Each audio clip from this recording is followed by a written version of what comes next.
Hello dear. सबसे पहले हम थ्योरी कर चुके हैं मेंसुरेशन 3D की। उसके बाद हम एक एक करके या दो दो करके जो फिगर्स हैं उनके इक्वेशंस को स्पेशली देख रहे हैं। ठीक है। और कुछ नए कंसेप्ट भी सीख रहे हैं। उन फिगर्स के अंदर कभी कभी क्या होता है कि भाई सिलेंडर में से सिलेंडर निकाल लिया जाता है, पाइप बना दी जाती है, ऐसे ऐसे काम कर दिए जाते हैं। तो क्वेश्चंस के माध्यम से हम नए कंसेप्ट भी सीखेंगे। ठीक है। तो इस वीडियो के अंदर बहुत सारे क्वेश्चन मैं और आप दोनों मिलकर सॉल्व करेंगे। कभी मैं सॉल्व कर लूँगा, कभी आप सॉल्व कर लेना है, बट मैं तो सारे करूँगा ही है। और कोई भी क्वेश्चन मेरे करने से पहले आप ज़रूर उसे ट्राई करिएगा। ठीक है, कोशिश करिएगा कि आप उसे कर लें ज़रूर ज़रूर। और फिर मेरी एक्सप्लेनेशन भी आप देख लेना है? हो सकता है आपको कोई चीज़ नई सीखने को मिल जाए। तो चलिए स्टार्ट करते हैं। सबसे पहला क्वेश्चन आप ट्राई कीजिएगा, ये रहा। बिल्कुल आराम से प्यार से बेसिक बेसिक क्वेश्चन से स्टार्ट करेंगे और हर एक तरह के क्वेश्चन हम कर लेंगे। तो बताइए जी। The radius of base of a solid cylinder is 7 centimetre and its height is 21 centimetre. सबसे पहले क्वेश्चन में हमने समझना होता है, हमें वैल्यूज़ नहीं देखनी होती, हमें समझना होता है कि हुआ क्या, किया क्या गया है। ठीक है, एक सिलेंडर है, मुझे ये पता चल गया। इट इज़ मेल्टेड, उसे पिघला दिया गया और कन्वर्ट कर दिया गया स्मॉल बुलेट्स में, छोटी छोटी गोलियां की बना दी गई। Each bullet is of same size, हर एक बुलेट सेम साइज की है। Each bullet is consisted of 2 parts viz a cylinder and a hemisphere on one of its base. हर एक बुलेट कैसी है, एक सिलेंडर है और उसके ऊपर एक हेमिस्फीयर है। ठीक है। मान लो ये अपना मेन सिलेंडर है, इसको पिघलाकर गोलियां बनाई गई है। ठीक है, तो कैसी गोलियां बनाई गई है, कुछ वैसी गोलियां बनाई गई हैं जैसे आपको वहां पर दिख रही है। एक सिलेंडर है और उसके ऊपर एक सफियर है। ठीक है, ठीक है जी। इस चीज को पिघलाकर ये चीजें बनाई गई हैं। इसकी भी कुछ मेजरमेंट उन्होंने दे दी। Approximately how many complete bullets can be obtained, कितनी कंप्लीट बुलेट्स ऑब्टेन की जा सकती। तो कुल मिलाकर हमने एक मेटल को पिघलाकर दूसरे मेटल तैयार किए हैं, तो दोनों का वॉल्यूम बराबर होएगा। ठीक है, तो इस क्वेश्चन को हम इजीली कैसे कर सकते हैं। अगर मैं आपको ये बोलूँ कि मेरे पास एक बाल्टी है, इस बाल्टी के अंदर टोटल 20 लीटर पानी आता है और मेरे पास एक छोटा सा गिलास है जिसके अंदर 2 लीटर पानी आता है, तो बताओ इस बाल्टी के अंदर ये गिलास कितने भरेंगे। तो आप क्या करेंगे, 20 लीटर को डिवाइड करेंगे 2 से और मुझे बता देंगे सर 10 गिलास भरेंगे। बड़े वॉल्यूम के अंदर छोटा वॉल्यूम कितनी बार आता है, आप क्या करोगे, बड़े वॉल्यूम को छोटे वॉल्यूम से डिवाइड करोगे और बता दोगे सर 10 बार आता है। तो यही काम हम यहाँ पर करेंगे, हम इसके वॉल्यूम को डिवाइड कर देंगे इस गोली के वॉल्यूम से। एक्चुअल क्वेश्चन आपके एग्जाम में आया हुआ और हमें पता लग जाएगा कि भैया कितना है। ठीक है, तो चलिए स्टार्ट करते हैं। तो यानी कि कुल मिलाकर हमने सिलेंडर के वॉल्यूम को एक दूसरे स्ट्रक्चर के वॉल्यूम से डिवाइड करना है। ठीक है, इसका रेडियस कितना है, अब हम देखेंगे इसका रेडियस। इसका रेडियस है जी 7। इसकी हाइट कितनी है, इसकी हाइट है जी 21। ठीक है, इसका रेडियस वगैरह कितना है। The total height of the bullet is 3.5, जो टोटल हाइट है वो 3.5 है। ठीक है, रेडियस जो है वो 2.1 है। मेरे को एक बात बताओ, अगर रेडियस 2.1 है तो ये भी 2.1 होगा, ये भी 2.1 होगा। आप बोलोगे जी हाँ बिल्कुल। और ऊपर जो हेमिस्फीयर है उसका रेडियस भी 2.1 है, तो ये भी तो हेमिस्फीयर का रेडियस ही है, तो ये भी 2.1 होगा। और पूरी बुलेट की हाइट यहाँ से लेकर यहाँ तक, पूरी बुलेट की हाइट कितनी है 3.5। उसमें से अगर 2.1 जाता है तो ये जो सिलेंडर की हाइट है ये कितनी बच जाएगी, 3.5 माइनस 2.1 वो हो जाएगी जी 1.4। ठीक है, पूरी 3.1 है, उसमें से 2.1 मैंने घटा दिया, 1.4 बच गई। तो हमें सिलेंडर की हाइट भी पता लग गई, हेमिस्फीयर का रेडियस पता लग गया, सिलेंडर का रेडियस पता लग गया। अपने पास सारा मटेरियल है जो क्वेश्चन को सॉल्व करने में मदद करेगा। तो चलिए करते हैं। मुझे एक बात बताओ, इसके अंदर भी पाई तो आएगा ना, पाई आर स्क्वायर एच वॉल्यूम में, वहाँ पर भी पाई आएगा, पाई आर स्क्वायर एच। ऊपर क्या आएगा वॉल्यूम, 2/3 पाई आर क्यूब। तो पाई ऊपर भी आएगा, पाई नीचे भी आएगा, तो पाई से पाई तो कैंसिल आउट हो गया। ठीक है, पाई को मैं नहीं लिखूंगा। ऊपर मैं सिलेंडर का वॉल्यूम लिख रहा हूँ, तो सिलेंडर का वॉल्यूम होएगा पाई, जो कि कैंसिल आउट हो चुका है, आर स्क्वायर इंटू एच। नीचे मैं लिखूंगा इस सिलेंडर का वॉल्यूम प्लस इस हेमिस्फीयर का वॉल्यूम, तो पाई तो कैंसिल आउट हो चुका है। तो पहले मैं सिलेंडर का वॉल्यूम लिख रहा हूँ पाई आर स्क्वायर यानी कि 21/10 इंटू 21/10 इंटू एच 14/10 प्लस, आगे जगह तो है नहीं है ना, दिक्कत नहीं है, तो पाई तो अपना कैंसिल आउट हो चुका है, तो अब हेमिस्फीयर का 2/3 इंटू पाई आर क्यूब, तो पाई तो कैंसिल आउट हो चुका है, आर क्यूब यानी कि 21/10 इंटू 21/10 इंटू 21/10। तो देखो यहाँ पर भी 21/10 दो बार आया है, यहाँ पर भी दो बार तो आया ही है, तो दो बार मैंने 21/10 को कॉमन ले लिया जी। ठीक है जी, हाँ जी, तो दो बार मैं कॉमन ले चुका हूँ। ठीक है, तो यहाँ पर सिर्फ एक बार 21/10 बच जाएगा। ओके, तो यहाँ पर क्या बचा है 14/10, यहाँ पर देख लेते हैं 3 7 21। ठीक है, 7 दूनी 14/10, 14/10, तो 14/10 जमा 14/10 यानी कि 28/10, तो इंटू 28/10 एंड दैट्स ऑल। सिर्फ आपको इतना करना है, बहुत ही बेसिक क्वेश्चन। ठीक है, सिर्फ ये सॉल्व करना है। 21 से 21 गया, देन 7 तो क्या 28, 7 ये 21, 4 से ये चला जाएगा जी 25 पर। ठीक है, 250 डिवाइडेड बाई 3, कितनी गोलियां बनेंगी, 3 8 24, 3 3 9, 83 1/3। 83 जो गोलियां हैं, 83 बुलेट्स कंप्लीट बन जाएंगी, और फिर थोड़ा सा मटेरियल और बचेगा जिससे हम बुलेट का 1/3 हिस्सा बना सकते हैं। लेकिन उसने क्या पूछा है, approximately how many complete bullets can be obtained, 83 complete bullets can be obtained. ठीक है जी, क्लियर है, समझ आया। अगला क्वेश्चन करूं, ये बताओ जी। The lower and upper part of a water tank is hemispherical and cylindrical respectively। मतलब मेरे को एक बात बताओ, आपके गांव में किसी के पास ऐसा टैंक है पानी का? एक तो ये एग्जामिनर ऐसी ऐसी बातें करता रहता है कि मतलब पानी की टंकी ऐसी कौन बनाता है, इसका बैलेंस बनेगा? ये बोल रहा है कि पानी की टंकी का ऊपर वाला जो हिस्सा है, द लोअर एंड अपर, जो लोअर वाला हिस्सा वो हेमिस्फेरिकल है और ऊपर वाला सिलेंड्रिकल है। कि पानी की टंकी कुछ इस तरीके से है, मतलब ऐसी पानी की टंकी कौन बनाएगा? बट चलो, इसने दे रखी है तो ऐसी एक पानी की टंकी है। If its radius is 12 metre and volume is this, इसका रेडियस कितना है, रेडियस 12 मीटर है। तो देखो भाई, रेडियस 12 है तो ये भी 12 हो गया, ये भी 12 हो गया, जी हाँ। और ये जो सिलेंडर है इसके लिए तो ये भी रेडियस ही है, ये भी 12 हो गया। सिलेंडर नहीं, ये हेमिस्फीयर, इसके लिए दोनों 12 है। ठीक है, दोनों रेडियस है, जी हाँ। एंड वॉल्यूम इसने बता दिया, वॉल्यूम यानी कि इन दोनों चीज़ों का वॉल्यूम, पूरे टैंक का वॉल्यूम, टैंक इन दोनों चीज़ों से मिलकर बना है। Then find the height of the cylindrical part, तो सिलेंड्रिकल पार्ट की हाइट बताइए। तो मुझे एक बात बताओ, आपको टोटल का वॉल्यूम पता है? आप बोलोगे जी हाँ पता है, ये रहा 3312 पाई। क्या आप इसका वॉल्यूम निकाल सकते हैं? जी हाँ निकाल सकते हैं। हेमिस्फीयर का वॉल्यूम निकालने के लिए हमें सिर्फ रेडियस चाहिए, निकाल सकते हैं, जी हाँ हो जाएगा। ठीक है, अगर आपको टोटल का वॉल्यूम पता है, आप इसका वॉल्यूम निकाल सकते हैं, तो बचा हुआ क्या होएगा, इसमें से अगर मैं इसको घटा दूंगा तो इसका वॉल्यूम आ जाएगा, जी हाँ आ जाएगा इसका वॉल्यूम। तो इसका वॉल्यूम हम निकाल सकते हैं। इसका रेडियस गिवन है, इसकी हाइट निकालनी है, तो ईजिली फॉर्मूले से इक्वेट करोगे, आ जाएगा, सिंपल है। मतलब हमें एक बार क्वेश्चन को ऐसे समझना होता है, मैंचुरेशन 3D में या कहीं पर भी एक बार 3D में स्पेसिफिकली एक सिचुएशन हमें समझनी होती है, हमें पहले ही पता लग जाता है कि क्वेश्चन कैसे होएगा। मोस्टली 90% केसेस में हमें पता लग जाएगा कि इस टाइप से होएगा।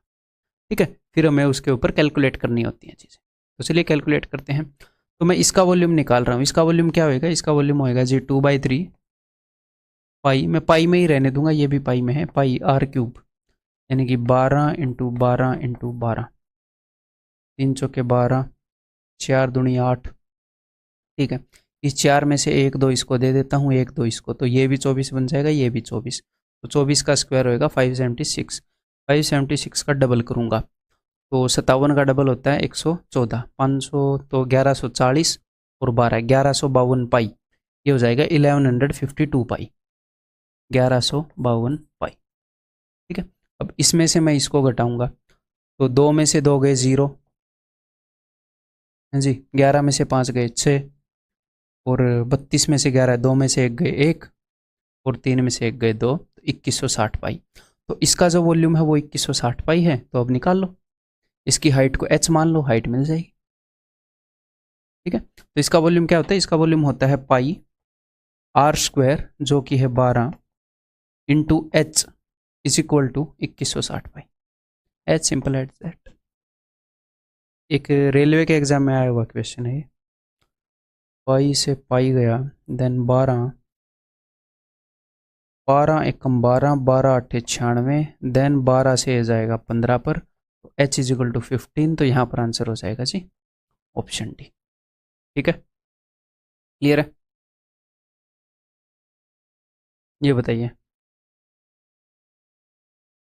ये CDS में आया हुआ क्वेश्चन है, इजीली आप इसको कर लोगे।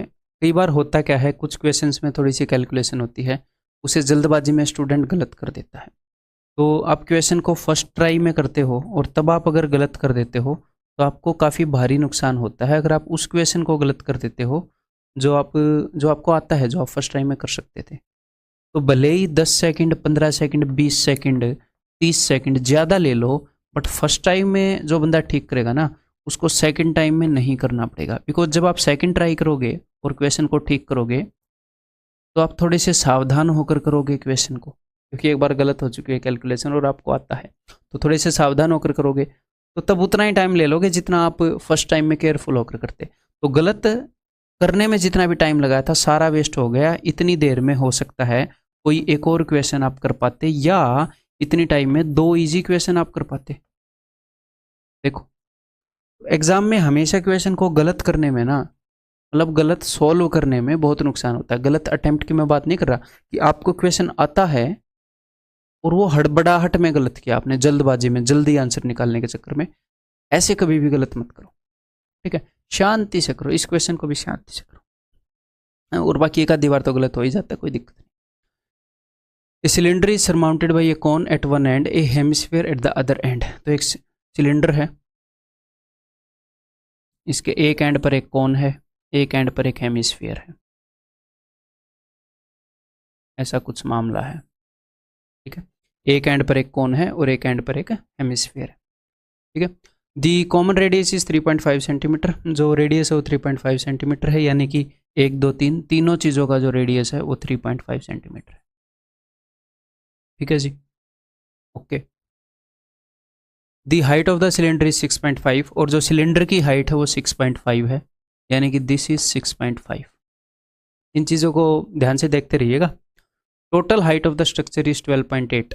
देखो, अगर सिलेंडर का रेडियस 3.5 है तो कौन का रेडियस भी 3.5 है, सेम बेस पर है, और इसका रेडियस भी 3.5 है। आप बोलोगे जी हाँ, अगर इसका रेडियस 3.5 है तो ये भी इसका रेडियस ही है, ये भी 3.5 है। आप बोलोगे जी हाँ बिल्कुल, हेमिस्फीयर के लिए ये भी रेडियस है, ये भी रेडियस है। अब सिलेंडर की हाइट 6.5, इसकी हाइट 3.5, दोनों मिलाकर कितनी हो गई? 10। ठीक है, दोनों मिलाकर 10 हो गई। और कंप्लीट हाइट कितनी बता रखी है? 12.8। तो 12.8 माइनस 10 ये कितनी हो जाएगी? ये हो जाएगी जी 2.8। ठीक है, आपको दिख रहा है? दिख रहा है, बहुत बढ़िया दिख रहा है, 2.8। The volume V of the structure lies between. तो बहुत ही इजी क्वेश्चन है। करना क्या है? तीनों के फॉर्मूले रखने हैं बस, और करना क्या है? कुछ भी नहीं करना। तो चलिए करते हैं, बस थोड़ी सी कैलकुलेशन होगी और कुछ नहीं करना है। इसके फॉर्मूले में भी पाई आएगा, इसके फॉर्मूले में भी पाई, इसके फॉर्मूले में भी पाई, और तीनों का रेडियस भी सेम है, तो मैं पाई को भी, इनके रेडियस को भी कॉमन ले लेता हूँ, थोड़ी सी कैलकुलेशन बचेगी। ठीक है, और आंसर पाई में नहीं है तो पाई की वैल्यू मैं लूँगा जी 22/7। ठीक है, 22/7, और हर एक के वॉल्यूम में r² तो आएगा ही। इसका वॉल्यूम क्या है? 1/3 पाई r²h, इसका वॉल्यूम पाई r²h, इसका वॉल्यूम 2/3 पाई r³। तो r³ के अंदर भी तो r² है, तो मैं हर एक से r² कॉमन लूंगा, हर एक में रेडियस सेम है। ठीक है, तो रेडियस कितना है? 3.5, बोले तो 7/2, तो 7/2 इंटू 7/2 ये मैंने कॉमन ले लिया। अब अंदर क्या बचता है वो देख लेते हैं। ठीक है जी, तो पाई r² मैंने कॉमन ले लिया। इसका वॉल्यूम क्या है? इसका वॉल्यूम है 1/3 पाई r², h कितनी है? 2.8, यानी कि 28/10, प्लस सिलेंडर का वॉल्यूम पाई r² जो कि कॉमन है, इंटू h है जी 13/2, प्लस उसका वॉल्यूम होएगा 2/3 पाई कॉमन है, पाई r³ जिसमें से r² कॉमन है, तो अंदर एक ही r बचेगा 7/2। ठीक है, तो इससे क्या होगा? आपकी कैलकुलेशन जो हो थोड़ी सी बच जाएगी। तो 2 5 10, 2 14, ये 13/2 हो गया, ये 2 हो गया, तो ये क्या आ गया? ये आ गया जी 14/15 प्लस 13/2 प्लस 7/3, तो यहाँ पर एलसीएम मैंने ले लिया है जी 30, दिख रहा है जी, यहाँ दिख रहा है 15 दूनी 30, 14 दूनी 28। ठीक ठाक तो मैं चल रहा हूँ ना, कहीं पर कोई 2/3, हाँ 7/2 सब कुछ ठीक ठाक है। ऐसे क्वेश्चन में जब मिस्टेक हो जाती है तो बाद में दुख लगता है। हाँ जी ठीक है, 15 दूनी 30, 2 14, 2 15, 15 इंटू 13 कितना होएगा 150 और 195 प्लस 3 दाई ये हो गया जी 70। तो 19 और 7 26 और 2 28, 280 और 8 और 5 13, 293/30। तो इस सारे का सम मैं यहाँ पर लिख रहा हूँ 293/30। ठीक है, ये जितना भी था इस सारे का सम जो है वो मैंने यहाँ पर लिख दिया। अब मैं इसको कैलकुलेट करता हूँ। 7 से 7 कैंसिल, 2 से 11 पर गया। ठीक है जी, और कुछ कैंसिल आउट नहीं होएगा। तो 11 से मैं इसको इजीली मल्टीप्लाई कर सकता हूँ। पहले मैं 7 से करूँगा, 7 × 21, 7 में 63 और 2 65, 7 दूनी 14 और 6 20। अब मैं इसको 11 से मल्टीप्लाई करूँगा, क्या आ जाएगा जी 1 6 5 2 2। इसको मैं डिवाइड करूँगा 30 दूनी 60 से, तो मैं सिर्फ और सिर्फ 6 से डिवाइड करूँगा, बाद में एक पॉइंट लगा दूंगा जीरो के नाम का। ठीक है, तो 6 × 18, 4 बचेगा, 6 7 42, 3 बचेगा, 6 6 36, उतार लिया 1, नहीं तो चढ़ा दी 0, उतार लिया, हाँ इतना, फिर आगे 1/6 ये आया है ना, 3760, फिर आगे 1/6 ये पूरा नहीं है, लेकिन मुझे एक के बाद पॉइंट लगाना था, तो ये क्या हो जाएगा, ये इतना हो जाएगा 376.1666 ऐसे करके कुछ जाएगा। एग्जामिनर ने क्या दे रखा है, ऑप्शन है 370 और 380 के बीच में। ठीक है, उसने रेंज दे रखी है, हमें एग्जैक्ट निकालने की जरूरत नहीं है, एक्चुअल क्वेश्चन है, सीडीएस में पूछा गया था। ठीक है, क्लियर है, इजी क्वेश्चन था, डायरेक्ट क्वेश्चन था, कुछ भी ज़्यादा दिमाग इसके अंदर लगाना नहीं था, बस थोड़ा सा कैलकुलेशन को टैकल करना था। तो कैलकुलेशन को कैसे टैकल करना है वो भी तो मैं ही सिखाऊंगा आपको, धीरे धीरे प्रैक्टिस से आएगी ही, बट बेसिक गुर तो मेरे को सिखाने पड़ेंगे ही ना आपको। तो इन चीज़ों के लिए भी मैंने कुछ क्वेश्चन लिए हैं, बेसिक आपको कुछ गुर सिखाए जाएँ। चलिए भाई, कुछ क्वेश्चन ऐसे कैलकुलेटिव मैंने जानबूझ कर लिए हैं, वही एग्जाम में आए हुए क्वेश्चन है, एग्जाम में आएंगे तो क्या करोगे, तो कुछ चीज़ें आपको पता होनी चाहिए। Rain water from a roof of 22 metre by 20 meter drains into a cylindrical vessel having diameter of this and height this. If the vessel is just full, what is the rainfall? तो कुल मिलाकर बात क्या है, मान लो अपना घर है, इस टाइप से अपना घर है, इसकी छत है, इसके ऊपर बारिश हुई है। ठीक है, तो इसके ऊपर मान लो पानी के निकलने का कोई रास्ता नहीं है, तो बारिश इसके ऊपर इकट्ठी हो जाएगी ऐसे। ठीक है, यहाँ पर आपका क्वेश्चन क्या है, क्वेश्चन क्या है कि व्हाट इज़ द रेनफॉल, कि जो रेनफॉल है वो कितनी है। तो रेनफॉल कितनी है इसका मतलब ये होता है, अगर किसी ज़मीन के टुकड़े पर, ऐसे फ्लैट ज़मीन का टुकड़ा हो, कहीं और से पानी ना आ रहा हो, जैसे यहाँ पर छत है, इसके ऊपर जब बारिश गिरेगी तो कितनी ऊंचे तक पानी इकट्ठा हो गया, 5 सेंटीमीटर, 10 सेंटीमीटर, 20 सेंटीमीटर, जब बारिश गिरी तो कितने ऊपर तक पानी इकट्ठा गया, उसे बोलते हैं कि भाई 10 सेंटीमीटर रेनफॉल हुई, 20 सेंटीमीटर रेनफॉल हुई। तो मान लो इस छत के ऊपर अगर रेन गिरती तो इतने ऊपर तक इकट्ठी हो जाती है, लेकिन एक्चुअल में जो इस छत के ऊपर रेन गिरी है, जो बारिश हुई है, वो हमने किसी सिलिंड्रिकल वेसल में कैद कर ली है, उसको इसके अंदर कैद कर दिया है, और इस सिलिंड्रिकल वेसल को रेन ने पूरा भर दिया, बारिश ने पूरा भर दिया। तो जस्ट एग्जामिनर ये पूछ रहा है कि बारिश कितनी हुई, तो हम वही देख लेंगे कि बारिश अगर यहाँ पर इकट्ठी होती तो इस छत के ऊपर इकट्ठी होती तो एक क्यूबॉइड बनाती, तो इस क्यूबॉइड के वॉल्यूम को मैं इस सिलेंडर के वॉल्यूम से इक्वेट कर दूंगा। मैं मान लूंगा कि बारिश की हाइट जो है वो h तक होती, भाई मान लो h हाइट तक पानी जो है वो इकट्ठा होकर ऊपर होता, h सेंटीमीटर रेनफॉल होती। तो चलिए अब सॉल्व करते हैं। तो बारिश यहाँ पर इकट्ठी होती तो क्यूबॉइड बनाती, इस क्यूबॉइड के वॉल्यूम को मैं सिलेंडर के वॉल्यूम से कंपेयर करूंगा। तो सिलेंडर की डिटेल्स गिवन है, diameter of the base, diameter अगर है तो रेडियस विल बी 1, ठीक है, एंड हाइट इज 3.5, हाइट जो हो 3.5 है, यानी कि 7/2 है। तो यहाँ पर इसकी डायमेंशन क्या है, इसकी डायमेंशन है जी 22/20 छत की, और h हाइट तक अगर रेन इकट्ठी होती तो 22 × 20 × h is equal to pi, radius कितना है 1, 1 स्क्वायर इंटू 7/2, दैट्स इट। इसको सॉल्व करो। 7 से 7 गया, 2 से ये 11 पर गया, 11 से ये 2 पर गया। ठीक है, मैंने कुछ यूनिट में गड़बड़ कर दी क्या? नहीं, कोई गड़बड़ नहीं किया, सब कुछ मीटर में है, लेकिन आंसर सेंटीमीटर होगा। बारिश मीटर में तो तभी होती है जब बाढ़ आती है। ठीक है, तो 20 दूनी 40, तो आंसर हो गया 1/40 मीटर। लेकिन अगर इसे सेंटीमीटर में बदलना है तो 100/40 यानी कि 2.5 centimetre, 2.5 centimetre, and that is option C.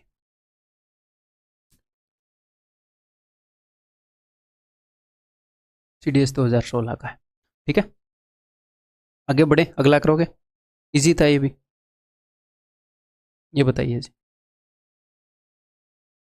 The ratio of curved surface area of a right circular cylinder to the total area of its two bases is 2:1। क्या बता रहे हैं? The ratio of curved surface area of a cylinder, तो curved surface area का ratio to the total area of two bases, और two bases के area का ratio. तो कर्व्ड सरफेस एरिया क्या होता है? फॉर्मूला, कर्व्ड सरफेस एरिया होता है 2πRh। तो 2πRh का रेशियो दो बेसिस, बेस क्या होते हैं? ये वाला और ये वाला, यानी कि दोनों सर्कुलर होते हैं। तो बेसिस का एरिया कितना होता है? πr²। दो बेसिस का कितना होगा? 2πr²। तो कर्व्ड सरफेस एरिया का रेशियो दोनों बेसिस के एरिया से क्या बता रखा है? 2:1। ठीक है, तो इससे में क्या पता लगता है, देखें जरा। तो भाई 2πr से 2π और 1r गया, तो h/r इज इक्वल टू 2/1, यानी कि रेडियस अगर 1 है तो हाइट 2 है, रेडियस से डबल है हाइट। अगर मैं रेडियस को r मानूं तो हाइट को 2r मानना पड़ेगा। अगर रेडियस r है तो हाइट 2r है, रेडियस से डबल है। ठीक है, if the total surface area of the cylinder is this, तो टोटल सरफेस एरिया अगर ये है, तो मैंने रेडियस को मान लिया है जी r। ठीक है, तो हाइट हो गई है अपनी 2r। ठीक है, अब मैं इसको यूज़ करूँगा। Then what is the volume of the cylinder? तो टोटल सरफेस एरिया क्या होता है? 2πr into r plus h, यही फॉर्मूला है। तो इक्वेट करते हैं, 2πr into r plus H, यानी कि r प्लस 2r, यानी कि 3r इज इक्वल टू 23100।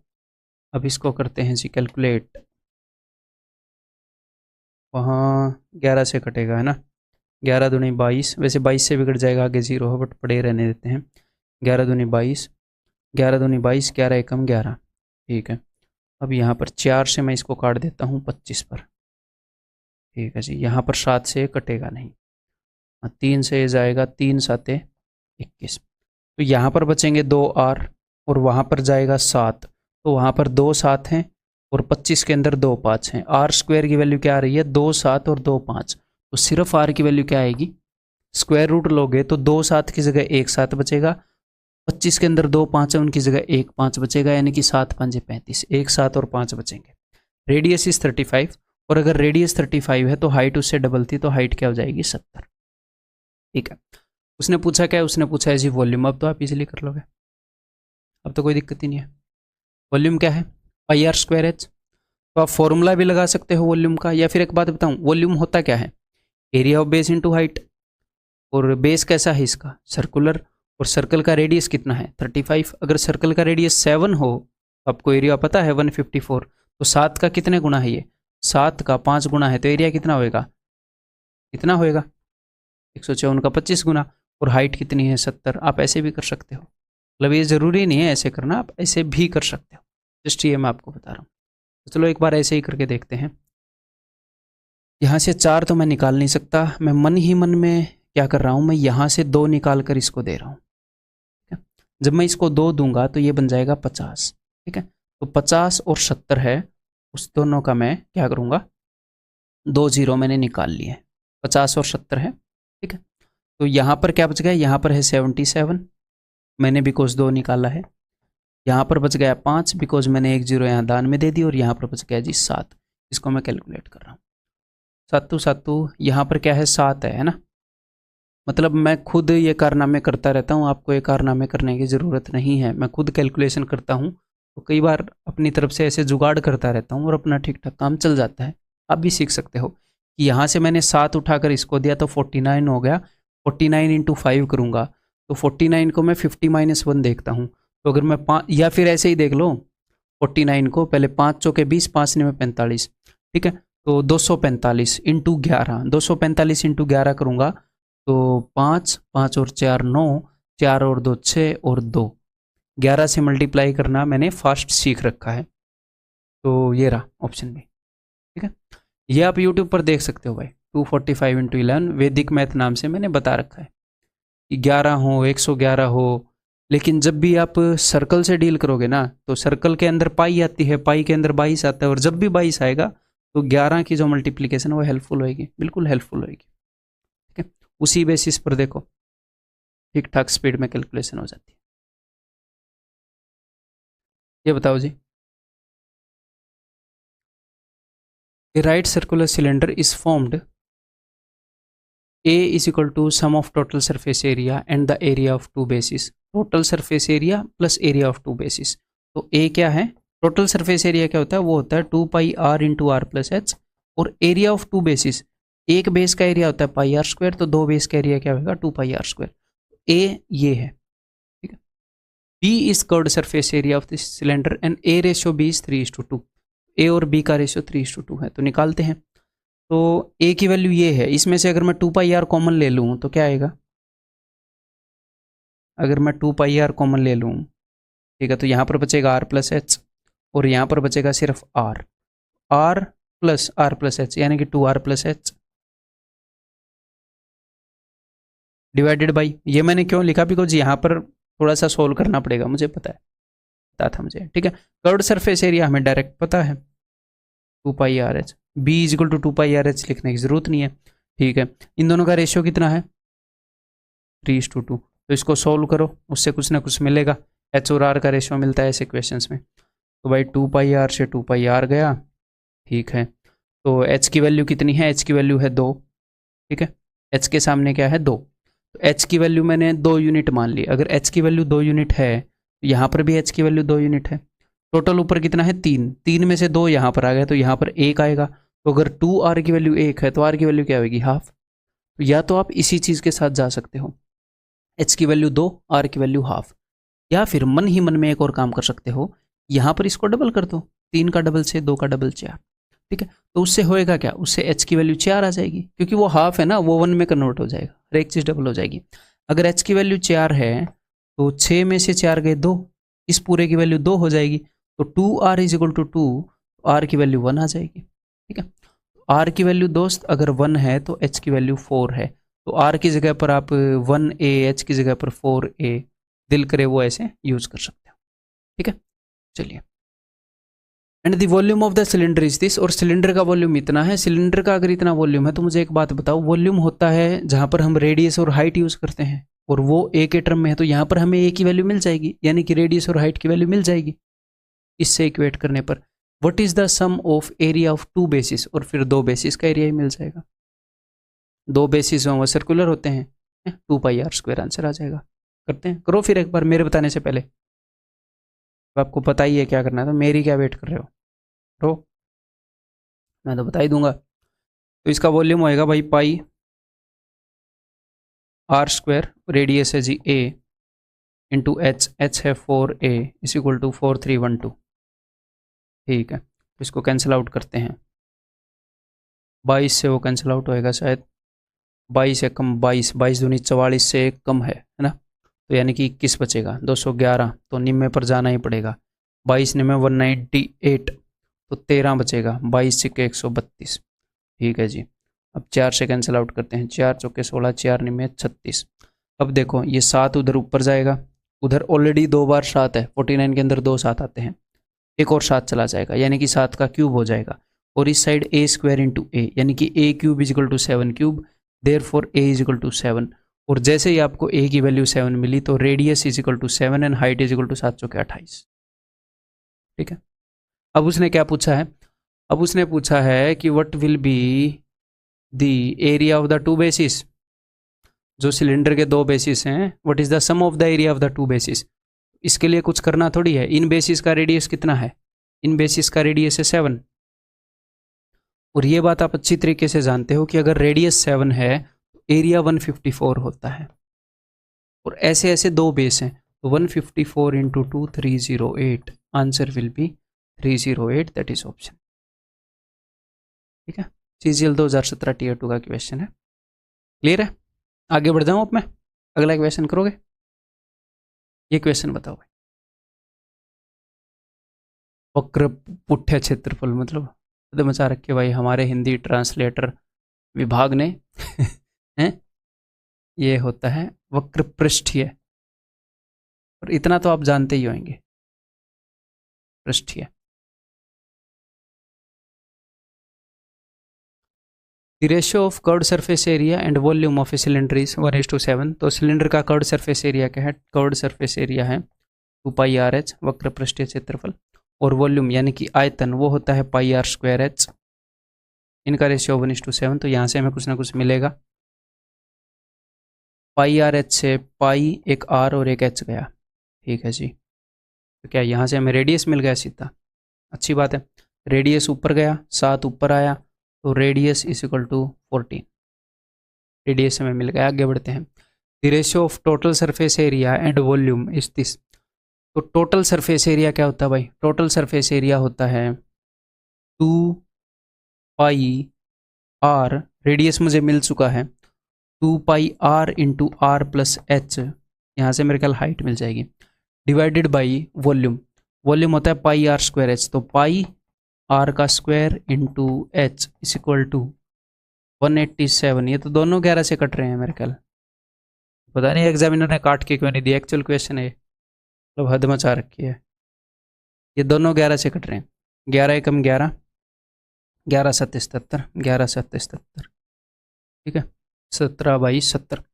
पाई से पाई कैंसिल आउट हो गया, 14 से 14 कैंसिल आउट हो गया, जी हाँ 14 से वो कटेगा, 14 5 70 पर, ठीक है। और ये जो 2 है ये मेरे ख्याल उधर नीचे चला जाएगा, ठीक है।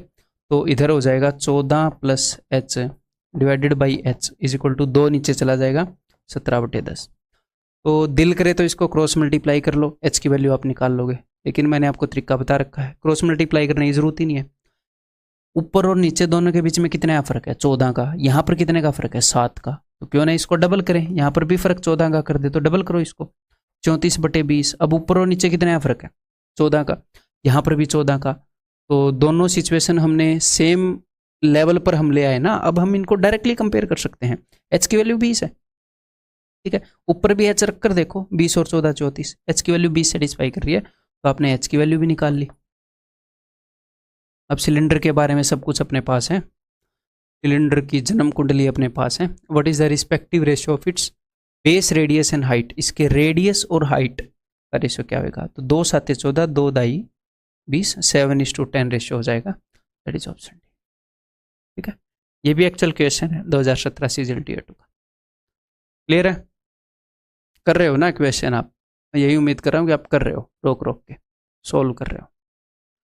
टाइम भले ही ज़्यादा लग जाए, किसी की बात तो मैं ऐसे मत आना कि 40 सेकंड में करो, 30 सेकंड में करो। हाँ, हमें करने हैं 40-30 सेकंड में, लेकिन एक बार सीख तो लें। सीखते वक्त टाइम कितना भी लग जाए टेंशन नहीं लेनी है, और अगर जल्दी कर रहे हो तो अच्छी बात है, उसमें कोई बुरी बात भी नहीं है। ये बताइए जी, radii of 2 cylinders in ratio 3:5 and their heights are in ratio 2:3, find the ratio of their curved surface areas.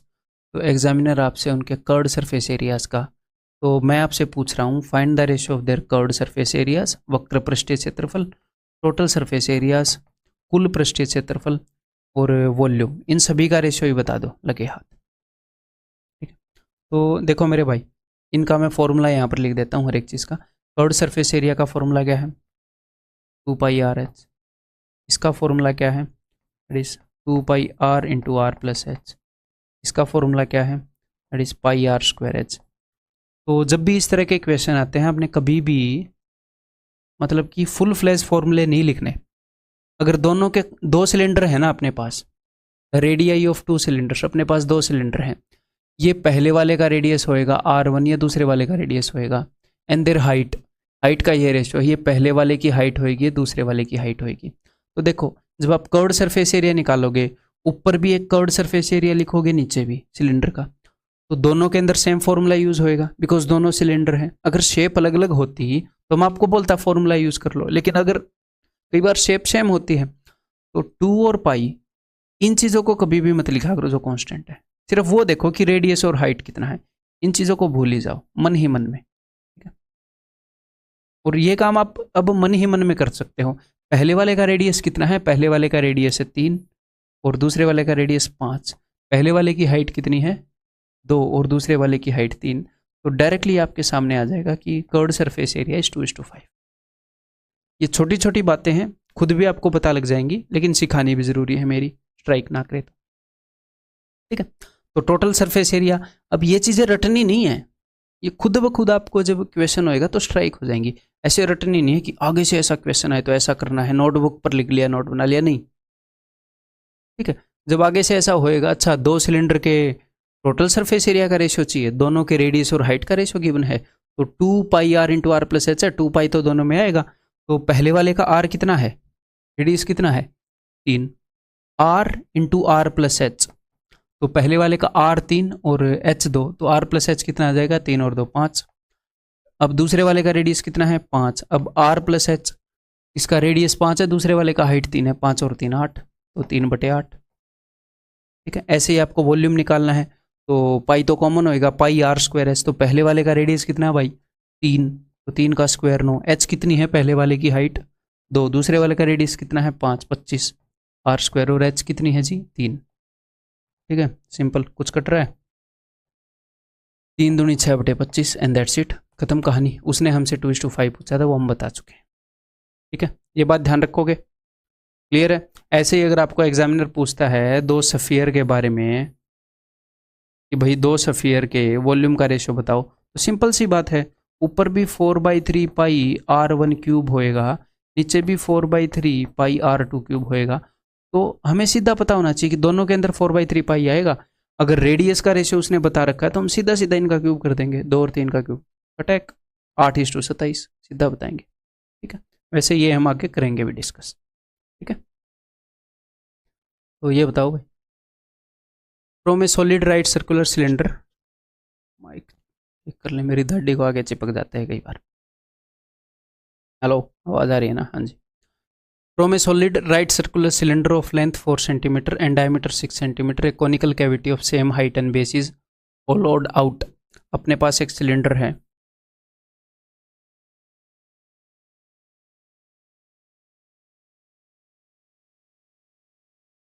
थोड़ी सी गंदी शक्ल का बन गया है, बट चलो यार ठीक ही कर रही लेते हैं। इसके बिल्कुल सामने आना पड़ता है अच्छी शक्ल का, एक हैंडसम सिलेंडर, हैंडसम शेप बनाने के लिए, ठीक है। ये अपना सिलेंडर है, इसमें से हमने करके लिया है एक कॉनिकल कैविटी निकाल ली है, यानी कि एक कोन काट कर निकाल लिया है, ठीक है। ऐसे इसके अंदर हमने किया क्या है, काट के कोन निकाल लिया, तो नीचे से अभी ये खोखला है, ठीक है। पहले पूरा सॉलिड था, उसमें से कोन काट के निकाल लिया। The whole surface of the remaining solid is, जब हमने कोन काट कर निकाला, क्या पूरा निकाल लिया क्या, from a solid right circular cylinder of length 4 centimetre and diameter 6 centimetre, a conical cavity of same height and base, same height और बेस की कॉनिकल कैविटी निकाल ली, तो सॉरी माई मिस्टेक, पूरा निकाल ली।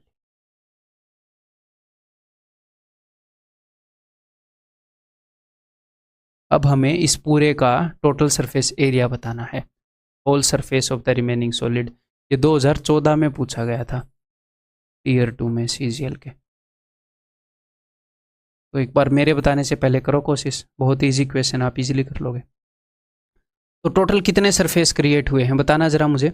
नंबर 1 तो एक ये सरफेस है कि पूरे सिलेंडर का थर्ड सरफेस एरिया, ठीक है जी, जी हाँ, नंबर 1 सरफेस। नंबर 2 सरफेस ये जो सर्कल है ऊपर, जी हाँ। और नंबर 3 सरफेस, नंबर 3 सरफेस है जो अंदर कोन का सरफेस है, अपने कोन काट के निकाला है ना, तो जो कोन का कर्व्ड सरफेस एरिया है, हर एक चीज़ समझ में आ रही है ना। तो टोटल 3 सरफेस हो गए, ये नीचे से खोखला है, तो इन तीनों सरफेस का एरिया जो हो मैं जोड़ने वाला हूँ, और पाई की टर्म में है, मेरे ख्याल वो भी 24 पाई होएगा, मेरे ख्याल मिस प्रिंट हो गया होगा, तो पाई की टर्म में है। तो सर्कल का एरिया पाई आर स्क्वायर, उसमें भी पाई, सिलेंडर का एरिया 2 पाई आर एच, उसमें भी पाई, और कोन का एरिया पाई आर एल, उसमें भी पाई, ठीक है। हर एक में पाई है, तो पाई मैंने ले लिया है जी कॉमन पाई। अब मैं देता हूँ इनकी वो लिख लेता हूँ डायमेंशन, वैसे हाँ आर स्क्वायर सब में नहीं आएगा तो अंदर ही लिख लेते हैं। तो सिलेंडर ऑफ लेंथ 4 सेंटीमीटर, तो जो हाइट है वो कितनी है जी, वो है जी 4, और जो रेडियस है वो कितना है, डायमीटर 6 है तो रेडियस है 3। ठीक है, तो सबसे पहले मैं लिख रहा हूँ सर्कल का एरिया, सर्कल का एरिया पाई आर स्क्वायर, पाई मैंने कॉमन ले लिया, रेडियस 3 है, 3 का स्क्वायर 9, प्लस अब मैं लिख रहा हूँ सिलेंडर का curved surface area 2 pi r H, 2 अंदर पाई बाहर, आर रेडियस है 3 और एच है 4, प्लस अब मैं लिख रहा हूँ कोन का कर्व्ड सरफेस एरिया, कोन का कर्व्ड सरफेस एरिया क्या होता है, pi r l, pi r radius है 3, एल कितनी होएगी, तो एक बार कोन को अलग से बना लेते हैं जी, हाइट है 4 और रेडियस है 3 और एल होती है ये स्लांट हाइट, तो 3 4 5 का पाइथागोरियन ट्रिपलेट, एल होएगी 5। ठीक है, तो देखो 4 तिये 12 दूनी 24, 5 तिये 15, 9 और 5 14, 24 और 24 48, 48 pi will be the answer. Very very easy question, बहुत ही बेसिक क्वेश्चन है, कुछ नया तो नहीं है ना, आप कर सकते थे, ऐसा कुछ तो नहीं है ना कि आप नहीं कर सकते, और आपने कर भी लिया होगा। ठीक है, आगे बढ़े, धीरे धीरे बढ़िया बढ़िया क्वेश्चन करेंगे, उनकी टेंशन तो लेनी ही नहीं है। ठीक है, आपने कंटेंट की टेंशन तो लेनी ही नहीं है, आपने कंटेंट की टेंशन ली और मेरी बेइज्जती, वो मेरी बेइज्जती है, कंटेंट का काम किसका है, मेरा है, तो मेरे काम पर शक करोगे तो मेरी बेइज्जती है। मैंने आपकी मेहनत पर ज़रूर टेंशन करनी है, आपकी बेइज्जती करने का मेरा हक है कि आप मेहनत कर रहे हो कि नहीं, आप जो कंटेंट इतने प्यार से इतनी मेहनत से आपको तैयार करके दिया हुआ है वो आप पढ़ रहे हो कि नहीं। आप अगर रेगुलर पढ़ते रहोगे, एक फ्लो में पढ़ते रहोगे, और आप पढ़ भी रहे होगे, विश्वास है मुझे, मतलब चैप्टर के इतने अंदर तक नॉर्मली हर एक स्टूडेंट नहीं आता, आपको पता है कंपटीशन इतना कम हो जाता है कि हर एक स्टूडेंट अंदर तक भी नहीं घुसता। हाँ, कंपटीशन बहुत कम है।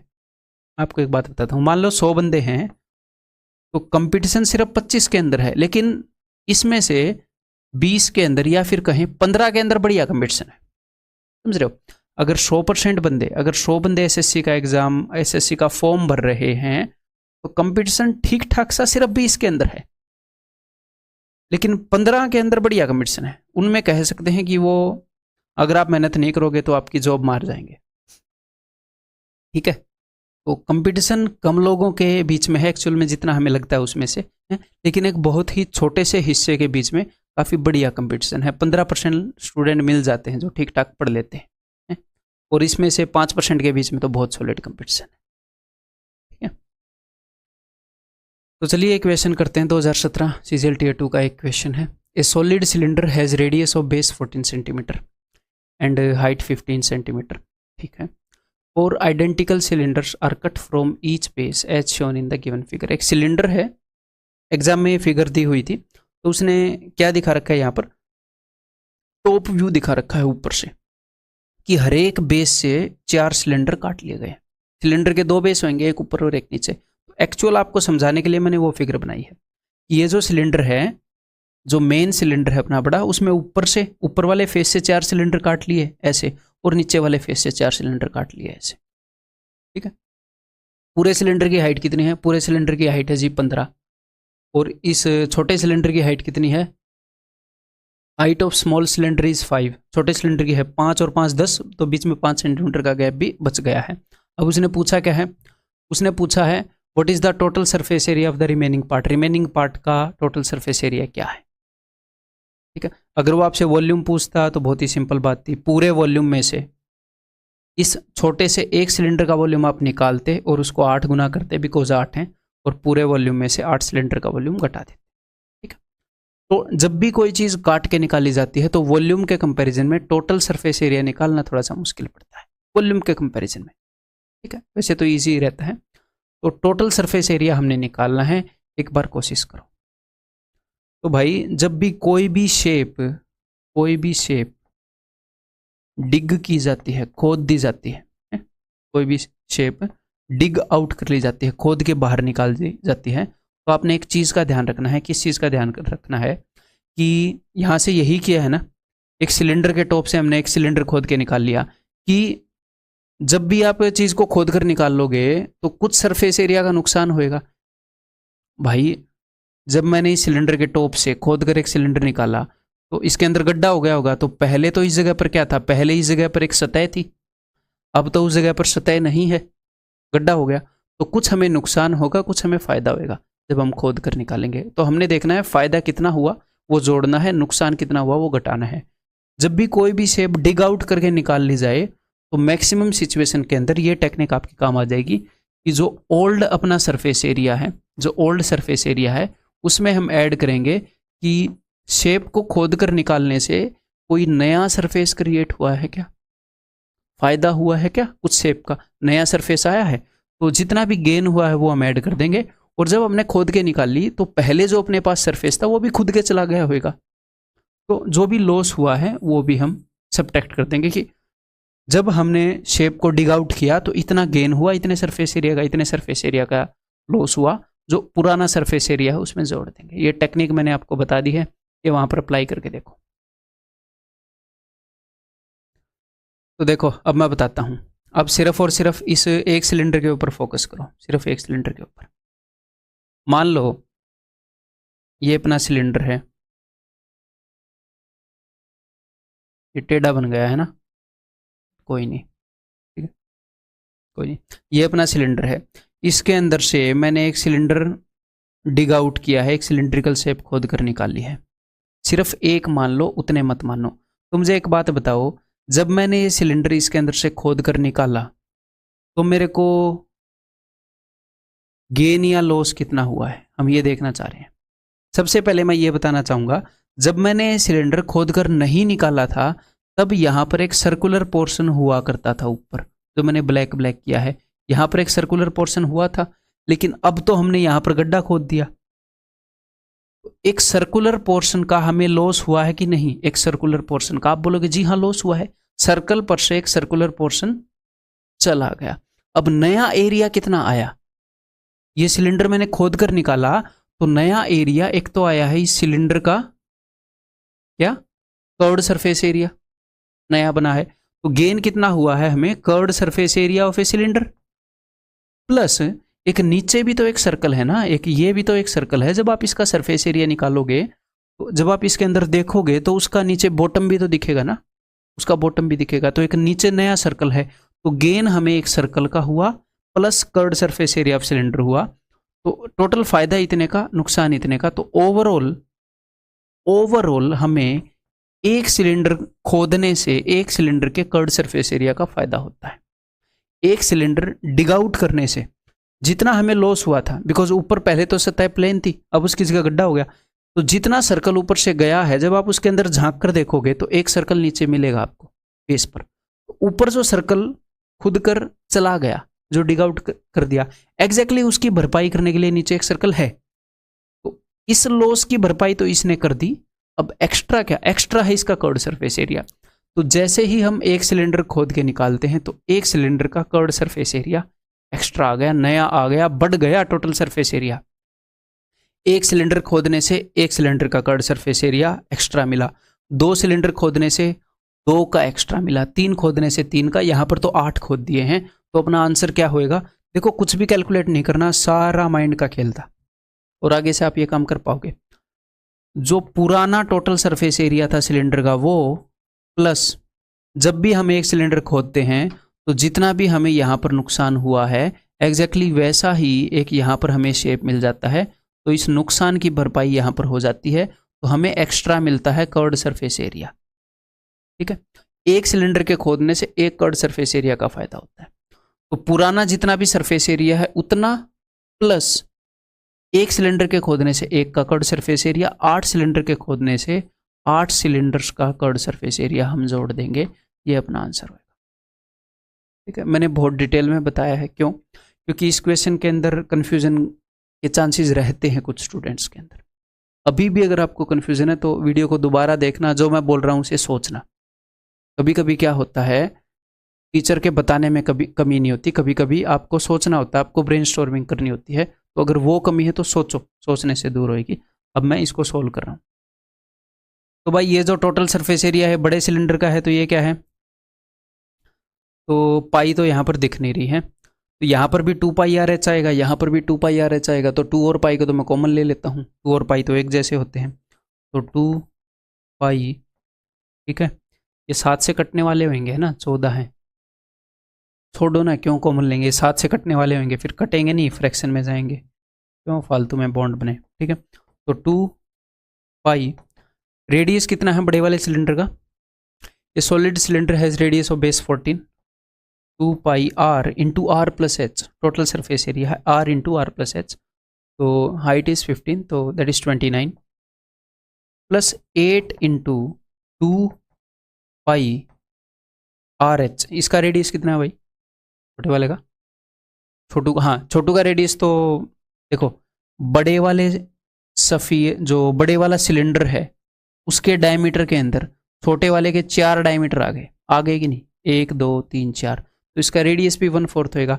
बड़े वाले का रेडियस है 14, तो उसका रेडियस 14/4 यानी कि 7/2, तो 8 into 2 pi are into h is equal to 5।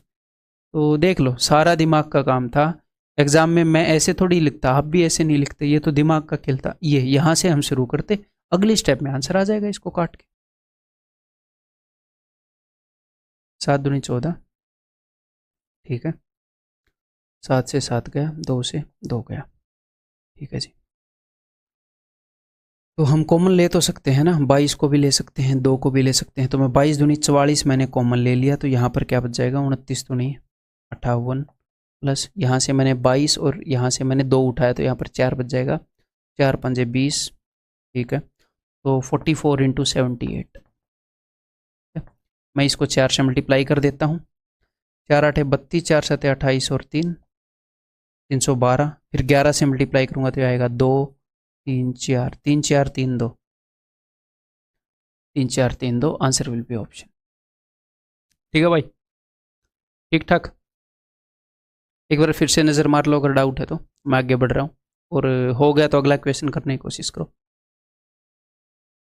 ये लो, A right circular cylinder has height 28 centimeter and radius of base 14 centimeter. Two hemisphere of radius 7 centimeter each are cut from each of the two bases of the cylinder. What is the total surface area of the remaining portion, remaining part?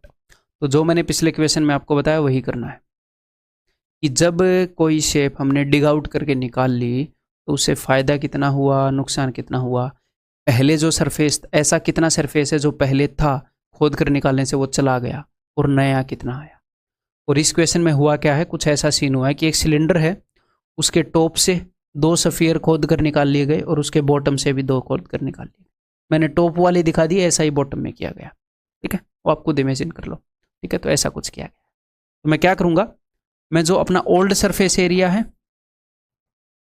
Plus, मेरे को एक बात बताओ, जब मैंने sphere खोद कर नहीं निकाला था तो यहाँ पर टॉप पे क्या था, आप बोलोगे सर यहाँ पर प्लेन था, यहाँ पर क्या था, आप बोलोगे सर यहाँ पर एक सर्कल था। तो पहले यहाँ पर एक सर्कल था जिसका एरिया था πr², ठीक है, तो जब मैंने इसको खोद कर निकाला तो एक πr² का सरफेस जो हो गायब हो गया, वहाँ पर अब हवा है, तो मुझे इतने का लॉस हुआ है। लेकिन खोद कर निकाला तो πr² का तो लॉस हो गया, लेकिन ये जो नया सरफेस बना है, ये इसके अंदर जो इसका कर्व्ड सरफेस एरिया, एक हेमिस्फीयर का कर्व्ड सरफेस एरिया क्या होता है, 2πr², लेकिन मुझे 2πr² का फायदा भी हुआ है, मुझे πr² का लॉस हो गया क्योंकि पहले πr² का सरफेस था, खोद कर निकालने से वो चला गया, अब वहाँ पर खोखली हवा है। लेकिन इसके कर्व्ड सरफेस एरिया ये तो नया आया है ना, तो 2πr² का फायदा हुआ है, πr² का नुकसान हुआ है, तो ओवरऑल फायदा हुआ है कितने का, 1πr² का। तो जब भी आप एक हेमिस्फीयर खोद कर निकाल दोगे, 1πr² का फायदा होगा। यहाँ पर कितने हेमिस्फीयर खोद कर निकाले गए हैं, 4, तो 4πr² का फायदा होगा। Old surface area plus 4πr² and that's it, खत्म, और कुछ करना ही नहीं है। ठीक है, हमने फायदे और नुकसान को देख लिया कि कितना फायदा हुआ कितना नुकसान हुआ, तो ओवरऑल हम फायदे में रहे, तो वो फायदा हमने जोड़ दिया पुराने वाले के साथ में। ठीक है, तो करते हैं इसको, देखो जरा, ओल्ड, इसका रेडियस वगैरह बताओ भाई, ओल्ड सरफेस एरिया क्या होगा, ओल्ड सरफेस एरिया होगा 2 पाई, रेडियस कितना है, हाइट इतनी है, रेडियस है 14, 2 pi are into are plus h, because total surface area हमने टोटल ही निकालना है ना जी, टोटली में बात बनेगी, कर्ड सरफेस एरिया की तो सेंस नहीं बनती। तो 14 और 28 42 प्लस 4 पाई r², इसका रेडियस कितना होगा, बिकॉज 2 सर्कल आ गए इस पूरे बड़े सर्कल में, तो इनका रेडियस हाफ होएगा। इसका रेडियस 14 है तो इनका 7 होएगा, 2πr²। ठीक है, ये तो हम वैसे भी कर लेते हैं, अगर रेडियस 7 है तो 154 होता है एरिया, 154 को 4 टाइम्स कर देते, 116 आ जाता। कोई नहीं, चलो 7 दूनी 14, कॉमन ले लूँ,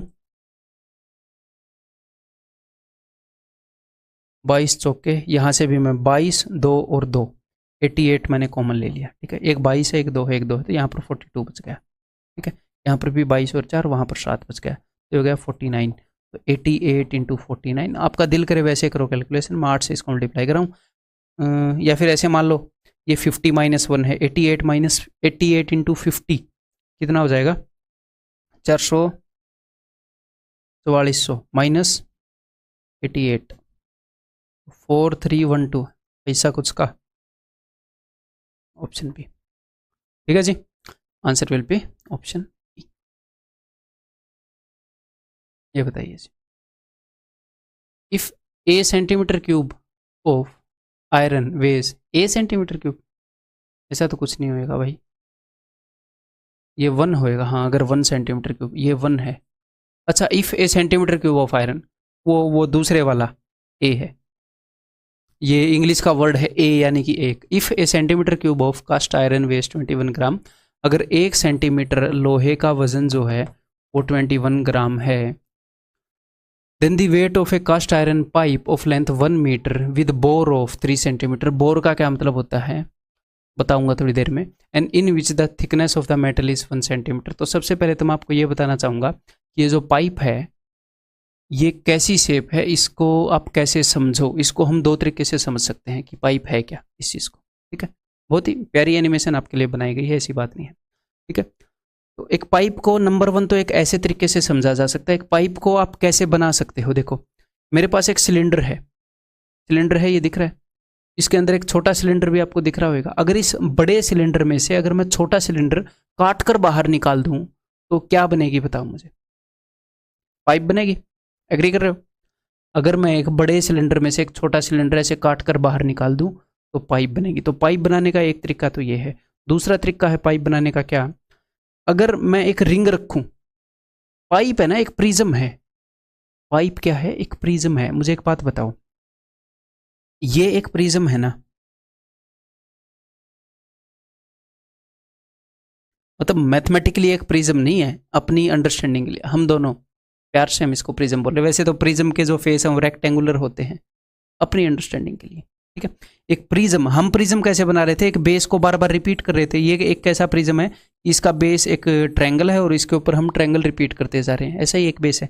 ऐसे ही एक पाइप को अगर आप बिल्कुल टॉप से देखते हो तो ऐसी दिखती है ना, पाइप कैसी दिखती है, रिंग जैसी। मान लो ये पाइप की मोटाई है, अगर बिल्कुल ऊपर से ऐसे देखोगे तो रिंग जैसी दिखेगी। जी हाँ, तो आप ऐसे ऊपर से देखते हो तो पाइप क्या है, एक प्रिज्म है जिसका बेस रिंग है। रिंग मतलब कि एक सर्कल के एरिया में से छोटे सर्कल का एरिया घटाएंगे, ये वाला रास्ता जो हम पहले कर चुके हैं। इस रिंग का एरिया क्या होता है, इस रिंग का एरिया होता है pi r square minus r square. बड़े सर्कल के एरिया में से छोटे सर्कल का एरिया गया, या फिर pi are plus r into are minus r. ये मैं आपको पहले बता चुका हूँ। तो जब आप इसी शेप को बार बार रिपीट करते हो ना, प्रिज्म कैसे बनता है, सेम शेप को बार बार रिपीट करके, तो क्या होएगा, एक सिलेंडर तैयार हो जाएगा, एक पाइप तैयार हो जाएगी। समझ में आ गई? पाइप को हम 2 तरीके से बना सकते हैं।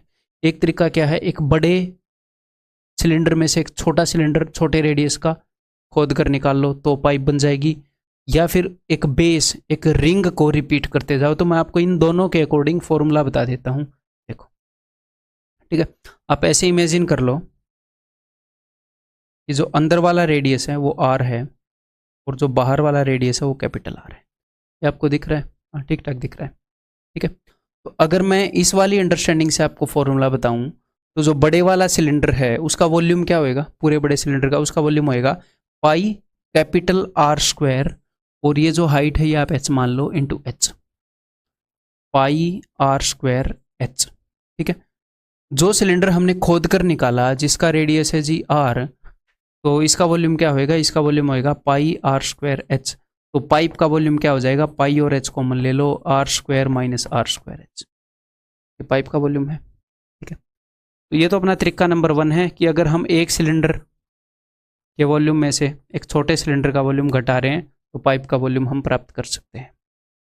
ठीक है, यानी कि आप ये भी कह सकते हो कि पूरे मटेरियल के वॉल्यूम में से अगर हम बीच वाली हवा का वॉल्यूम घटा दें, एक हिसाब से आपने खोद कर निकाल दिया तो यहाँ पर हवा ही होएगी, तो जो सिलेंडर की फॉर्म में जो हवा है उसका वॉल्यूम घटा दोगे तो पाइप का वॉल्यूम आ जाएगा, पाइप जिस मेटल से बनी है उसका।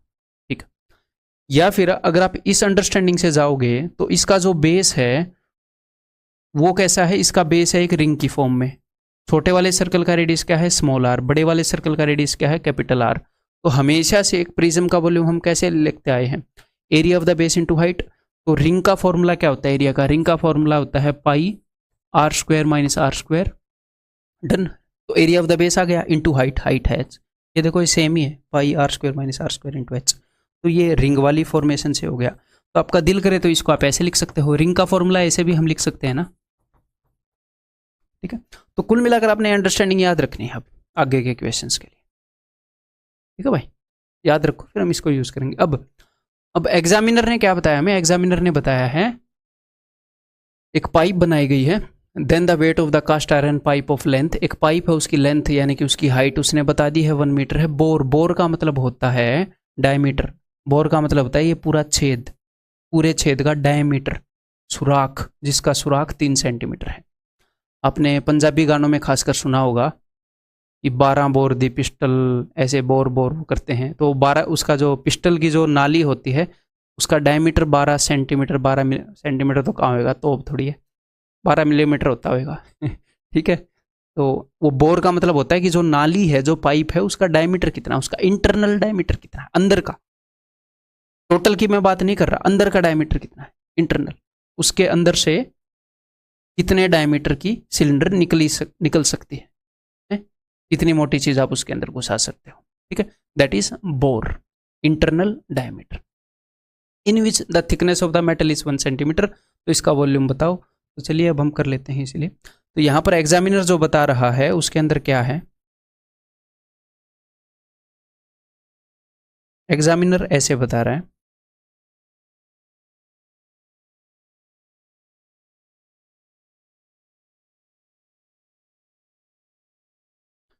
कि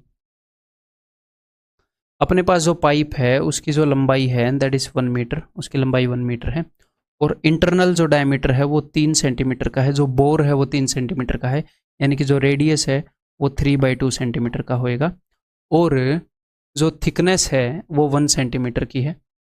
ठीक है, तो यानी कि ये 1 सेंटीमीटर का है ये। ठीक है, तो हमने इस पाइप का वॉल्यूम निकालना है, पाइप का वॉल्यूम निकालना है तो बहुत आसान है, area of the base into height. Pipe का बेस क्या होता है, पाइप का बेस होता है एक रिंग, और रिंग का एरिया क्या होता है, रिंग का एरिया होता है पाई आर प्लस आर। ठीक है, स्मॉल आर, और ये बड़े वाला आर क्या है, एक्सटर्नल रेडियस, 3/2 + 1 यानी कि 5/2। ठीक है, तो आर प्लस आर यानी कि 5/2 + 3/2 8/2 that is equal to 4 into are minus R यानी कि 2/2 इंटू 1 इंटू हाइट, ये मैंने लिखा है area of the base, area of the ring, pi are plus are are minus R. ठीक है, इंटू एच, हाइट क्या है 1 मीटर, इसे हम 100 सेंटीमीटर कर सकते हैं, सब कुछ सेंटीमीटर में चल रहा है। तो ये इसका वॉल्यूम आ जाएगा कि कितने सेंटीमीटर क्यूब है। बंदे ने ये बताया कि 1 सेंटीमीटर क्यूब के अंदर 21 ग्राम वजन है, तो मैंने इसको कर दिया इंटू 21, इतने ग्राम वजन है जी इस पाइप में। वो केजी में पूछ रहा है तो मैंने इसको 1000 से डिवाइड भी कर दिया कि भाई केजी में इतना होएगा, तो अब इसको निकाल लेते हैं। ठीक है, तो 7 × 21, ठीक है, 2 0 से 2 0 हो गई, इस 10 को मैं छोड़ देता हूँ, 4 × 12, 12 दूनी 24 और 2 26 बटे में 10 बोले तो 26.4 kg, काफ़ी भारी पाइप है, 26.4 kg, that is option C. Clear है, समझ में आगे बात, निकालोगे आगे पाइप के क्वेश्चन करेंगे। ये क्या था, क्या मतलब ये बचा ही हुआ था। चलो, a well with 14 metre inside diameter is dug 10 metre deep, earth taken out of it has been evenly spread all around it to a width of 21 centimeter to form an embankment। तो उन्होंने किया क्या है ये मैं आपको बता देता हूँ। मान लो ये धरती है और इसके ऊपर उन्होंने कुआं खोदा है। एग्जामिनर ने किया क्या है, एग्जामिनर ने कुआं खोदा है। ठीक है, ये धरती की सतह है और एक कुआं खोद दिया, उस कुएं की उसने डायमेंशन बता दी। उसके बाद उसने क्या किया, earth taken out of it has been evenly spread all around it. तो इसके बाद उसने इसके चारों तरफ जो भी इसमें से उसने मिट्टी निकाली थी,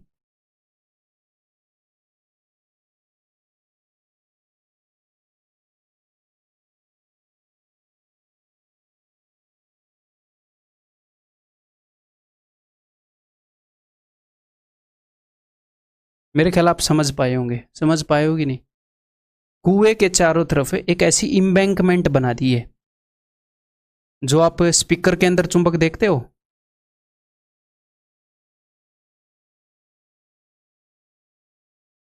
कैसे बनेगी ये,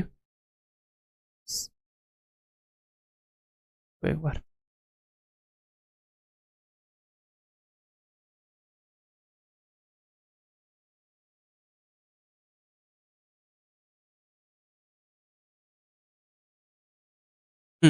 आपने स्पीकर के अंदर चुंबक देखी है, चुंबक जो निकलती है गोल गोल, डोनट जैसी होती है एक चुंबक ऐसी गोल गोल, तो उस चुंबक जैसा ही इसके चारों तरफ ऐसा एक सरफेस बना दिया है। एक हिसाब से ये क्या है, एक हिसाब से ये एक ऐसी चीज है कि नीचे एक रिंग था और उसको कुछ हाइट दे दी गई हो। कुएं के चारों तरफ एक एम्बैंकमेंट बनाते हैं कि नहीं, यहाँ पर ये जो फिगर है थोड़ी सी कंफ्यूजिंग हो जाएगी आपके लिए, अदरवाइज मैंने ड्राइंग तो ठीक की है, ठीक है। तो नीचे एक रिंग है, मान लो जो रेडियस है कुएं का, कुछ ना कुछ रेडियस होएगा, उसने क्या बताया भाई 14 मीटर डायमीटर, तो रेडियस कितना है 7, तो उसके 21 मीटर तक, आगे 21 मीटर तक उन्होंने एक ऊंची सी ऐसे एम्बैंकमेंट बना दी है, ठीक है। तो ये जो एम्बैंकमेंट है इसकी शेप कैसी है, इसकी शेप एक खाली पाइप जैसी ही है। इसका जो बेस है वो कैसा है, इसका बेस है एक रिंग, ठीक है। इसका बेस क्या है, एक रिंग। अगर मैं इसको ऐसे बनाऊंगा तो कंफ्यूजिंग हो जाएगा, बस ये मुझे डर है, ठीक है भाई। देखो इतना काम आपको खुद करना पड़ेगा, इतना सोचने का। ये चुंबक का नाम मैंने ले दिया, ये नफ है, ठीक है। कुएं के चारों तरफ वो दीवार सी बनाते हैं ना, एक चबूतरा सा, तो वैसा चबूतरा बनाया गया है। तो ये जो चबूतरा है ये बनाया कहाँ से गया है, ये बनाया गया है कुएं के अंदर से मिट्टी निकाल कर ये चबूतरा बनाया गया है, क्लियर है। तो कुएं की मिट्टी का जो वॉल्यूम है और इस चबूतरे का जो वॉल्यूम है वो सेम होएगा। और ये जो चबूतरा है, ये जो एम्बैंकमेंट है, वो किस शेप में है, ये इस शेप में है जैसे स्पीकर के अंदर चुंबक होती थी। तो स्पीकर के अंदर जो चुंबक होती है उसका बेस कैसा होता है, उसका बेस होता है रिंग। और तो उसका वॉल्यूम कितना होएगा, उसका वॉल्यूम होएगा area of base into height. उसका बेस रिंग है, उसके बेस की डायमेंशन यहाँ पर गिवन है। मान लो ये कुएं का मुंह है और कुएं का रेडियस है 7, डायमीटर 14 है, तो 21 मीटर आगे तक मिट्टी फैलाई गई, यानी कि बाहर वाला जो रेडियस है वो 28 है। 21 मीटर आगे तक मिट्टी फैलाई गई है तो बाहर वाला रेडियस 28 है, ठीक है। तो कुएं के वॉल्यूम को इस एम्बैंकमेंट के वॉल्यूम से मैं कंपेयर करूंगा, सिर्फ एक स्टेप का यहाँ पर आपका क्वेश्चन है। तो कुएं का वॉल्यूम क्या होगा, कुएं का वॉल्यूम होएगा पाई, और पाई को पाई रहने दो बिकॉज दोनों तरफ से कटेगी। पाई रेडियस कितना है 7, पाई आर स्क्वायर, हाइट है जी 10 मीटर गहरा खोदा गया। अब एम्बैंकमेंट है, इसका बेस क्या है, इसका बेस है एक रिंग, तो pi are plus r, 28 plus 7 35, into are minus r, 28 minus 7 21, into embankment की जो हाइट है वो हमें पता नहीं है, वही निकालनी है, इंटू एच। दैट्स इट, खत्म करो कहानी, काटो। पाई पाई 7, ये 7 और 10 70 होएगा, तो मैंने 35 से 2 पर ही काट दिया है। 7 ये 21, तो हाइट इज इक्वल टू 2/3, ये मीटर में है, यानी कि 0.66 मीटर ना, मीटर में है, यहाँ पर भी मीटर में है, तो दैट इज ऑप्शन। बहुत ईजी क्वेश्चन है, एक स्टेप का है, वो समझाने में टाइम लगा बस, कुछ है ही नहीं क्वेश्चन के अंदर। एक और क्वेश्चन करोगे ऐसा, अगला करो फिर। ये बताओ, रेलवे में आया हुआ है काफ़ी पहले, 2004 में आया हुआ railway. A 20 meter feet deep well was dug and the earth taken out was evenly spread around the well to form an embankment. तो पिछले क्वेश्चन की तरह कुएं के बाहर एक एम्बैंकमेंट बनाई गई है, और एम्बैंकमेंट कुएं के बाहर जो भी बनाते हैं वो किस शेप में होती है, जो आपके स्पीकर में जो चुंबक होती थी वो उस शेप की होती है, ठीक है, वो कुछ इस शेप में होती है, क्लियर है। और इसका बेस कैसा होता है, इसका बेस होता है ये, रिंग होता है, एक रिंग को हाइट दी हुई होती है। अगर मैं थोड़ी सी ज़्यादा हाइट दे दूँ ना तो मज़े आ जाएंगे आपको, क्योंकि क्लियरली समझ में आ जाएगा। इसलिए क्वेश्चन में मेरे को यही करना चाहिए था। कुछ तो बात बनी होगी यहाँ पर, है ना। तो कुएं की मिट्टी निकालकर ऐसी कोई शेप बनाई गई है, तो कुएं से निकाली गई मिट्टी का वॉल्यूम और इस शेप का जो वॉल्यूम है वो हम इक्वेट करेंगे। तो कुएं की डायमेंशंस हम देखते हैं। कुएं का रेडियस उसने बताया है क्या? उसने नहीं बताया है। Find the radius of the well, उसने नहीं बताया, कोई दिक्कत नहीं है। तो ये जो नीचे रिंग है, इसका अगर मैं टॉप व्यू आपको दूँ तो उसने कुएं का रेडियस नहीं बताया, तो कोई दिक्कत नहीं है। लेकिन उसने इसकी विड्थ बताई होगी। इसकी विड्थ कितनी बताई है कि मिट्टी को उसने 1 फीट तक फैलाया है। तो अगर कुएं के रेडियस को मैं r मान लूँ तो ये बाहर वाले सर्कल का रेडियस हो जाएगा r+1। अब हम अपने काम पर लग जाते हैं, ठीक है। इस एम्बैंकमेंट के बेस का एरिया क्या होगा? इसका बेस एक रिंग है, रिंग का एरिया होता है जी पाई r+r, यानी कि r+1+r, यानी कि 2r+1, r minus r, r+1 minus r, यानी कि 1 लिखने की जरूरत नहीं है, इनटू हाइट। हाइट कितनी हुई है इसकी? 5 फीट तक एम्बैंकमेंट उठी थी, इज इक्वल टू ये एम्बैंकमेंट का वॉल्यूम है, इसको मैं इक्वेट करूंगा कुएं से निकाली गई मिट्टी के वॉल्यूम से। तो भैया कुएं का वॉल्यूम क्या आएगा? पाई, रेडियस कितना है हमें नहीं पता, पाई r²। एच कितना है, कितना गहरा खोदा गया? 20 फीट।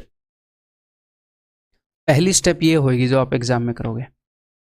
पाई से पाई गया, 5 चौके 20, ठीक है। मैं हर एक चीज़ को उस तरफ लेकर जा रहा हूँ। r² - 2r - 1 = 0। दूसरी स्टेप ये होगी एग्जाम में, अब इसके आंसर रूट में है तो मुझे सीधा सीधा पता है, श्रीधराचार्य लगेगा। तो -b प्लस माइनस, जो भी प्लस माइनस के बाद अंडर रूट के अंदर आता है ना, उसको मैं अलग से सोल्व करता हूँ, क्योंकि मैं एक और स्टेप एक्स्ट्रा नहीं लिखना चाहता, ठीक है। +-b², 2 का square 4, minus minus plus -4ac, तो +16, अंडर रूट 20 यानी कि 2√5। ऐसे लिखा करो, जो रूट के अंदर वाली चीज़ है अलग से सोल्व करके लिखा करो, एक ही स्टेप में काम चलेगा। अपॉन 2a यानी कि 8, तो ये हो जाएगा 1 ± √5/4, ठीक है। मेरे को एक बात बताओ, √5 की वैल्यू क्या है? तुम बताओ, याद होनी चाहिए √5 की वैल्यू, √5, √2, √3, 2.236। तो 1 में से 2.236 घटाओगे तो नेगेटिव रहेगा, तो माइनस वाला तो ले नहीं सकते, सिर्फ प्लस वाला पॉसिबल है। तो ऐसा कहीं पर है, ये रहा ऑप्शन डी, ठीक है, सिर्फ प्लस वाला आंसर आए, ठीक है जी। A hollow cylinder is made up of metal. The difference between outer and inner curved surface area of the cylinder is this. The height of the cylinder is this. If the total surface area of the hollow cylinder is this, then what is the inner and outer? ठीक है, तो एक hollow cylinder है,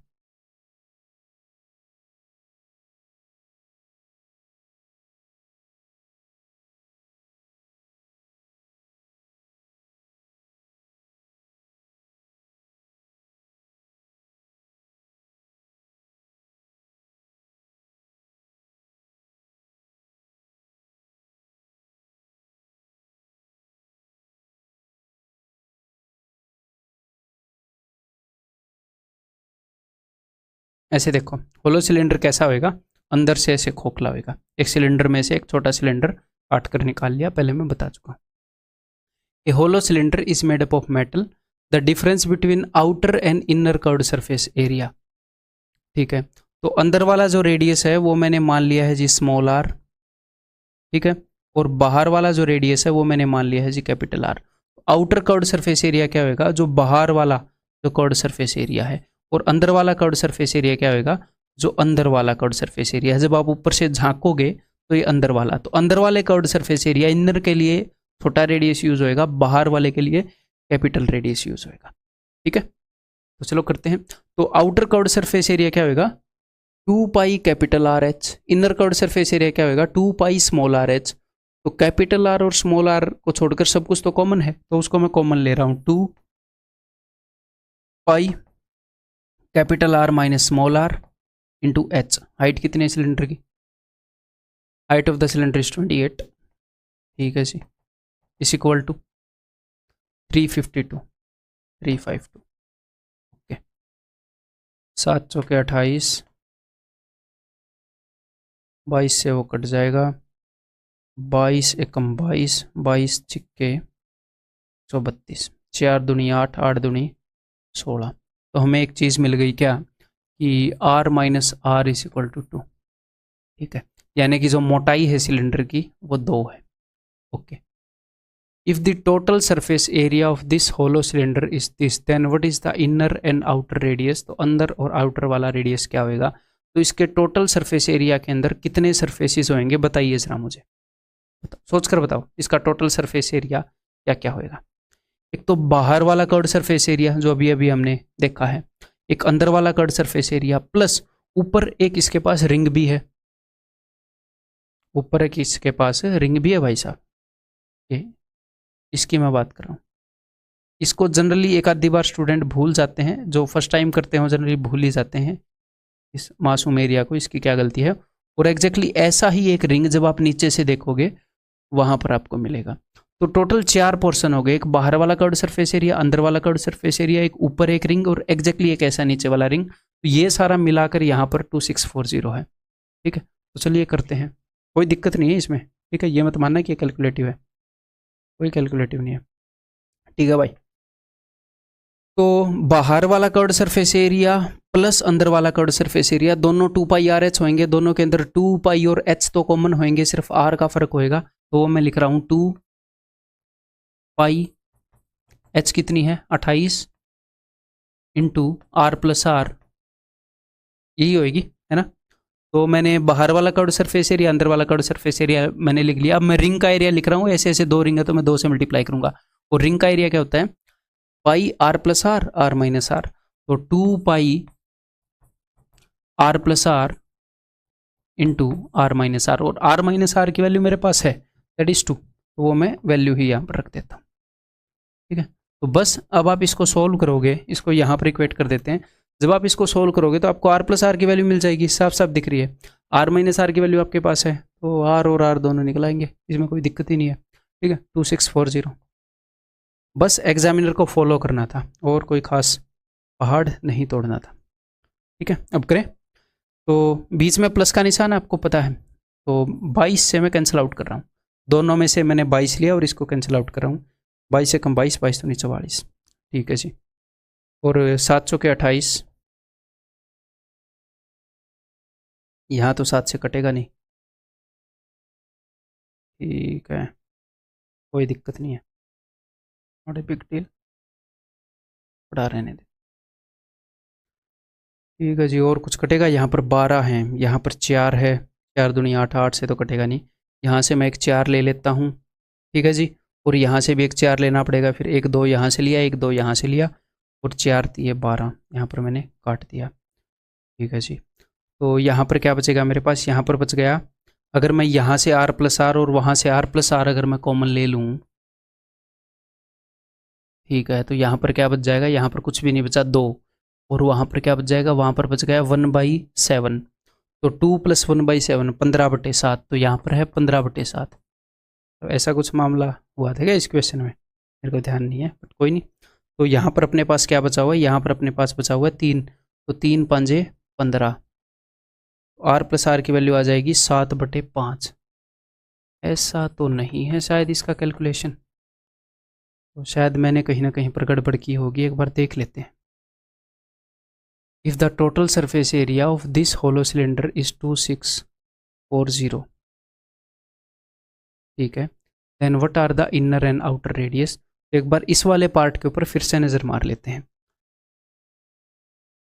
तो 2 पाई H मैंने common ले लिया था आर प्लस आर, और यहाँ पर रिंग्स का एरिया हमने लिखा था, तो रिंग का एरिया होता है pi are plus r into are minus r, बिल्कुल ठीक लिख रखा है, और ऐसे ऐसे 2 रिंग है।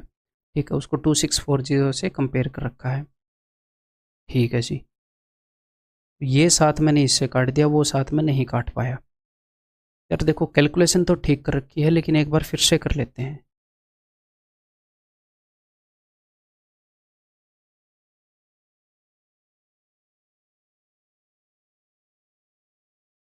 एक बार फिर से कर लेते हैं। अगर मैं यहाँ से ये चीज़ें कॉमन ले लूँ, 2 पाई और आर प्लस आर, तो 2 पाई आर प्लस आर, यहाँ पर 28 बचेगा, यहाँ पर 2 पाई और R plus R, 2 pi are plus R, यहाँ पर 2 बचेगा, ठीक है, तो 28 और 2 30, यहाँ पर 30 आ गया टोटल। थोड़ी सी सिंपल हो जाएगी कैलकुलेशन, 2640। ठीक है, अब कैंसिल आउट करके देख लेते हैं। पिछली बार कोई गलती हुई होगी, अब की बार शायद वो टल जाए। इस जीरो से मैंने ये जीरो काट दी। ठीक है जी, 22 से मैं इसको काट रहा हूँ, 22 से कम 22, 4 बच के 22 दूनी 44। ठीक है, 7 तो अब की बार भी जो का त्यों पड़ा है। 3 दूनी 6, 6 दूनी 12। अच्छा बच गई, अब की बार मिस्टेक नहीं हुई। आर प्लस आर 7 ऊपर आएगा, R plus R is equal to 14। पता नहीं क्या मिस्टेक हुई थी, कोई दिक्कत नहीं है, हो सकता है आपको पता भी लग गई हो। तो R plus R is equal to 14, तो अब अपने पास साफ साफ दिख रहे हैं 8 और 6 14, 8 में 6 के तो अदरवाइज आप इसको जोड़ोगे तो बड़े आर का डबल आएगा, इसमें से उसको घटाओगे तो छोटे आर का डबल आएगा। अलजेब्रा में हम ये कर चुके हैं। तो answer will be 8 and 6, that is option T. ठीक है, क्लियर है, आगे बढ़े।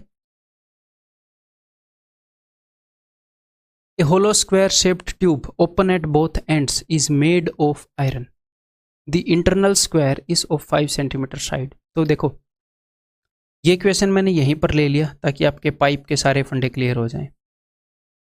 अब की बार एग्जामिनर क्या बोल रहा है, एक होलो स्क्वायर शेप्ड ट्यूब, ये भी एक पाइप है, लेकिन अब की बार जो पाइप है वो सिलिंड्रिकल नहीं है,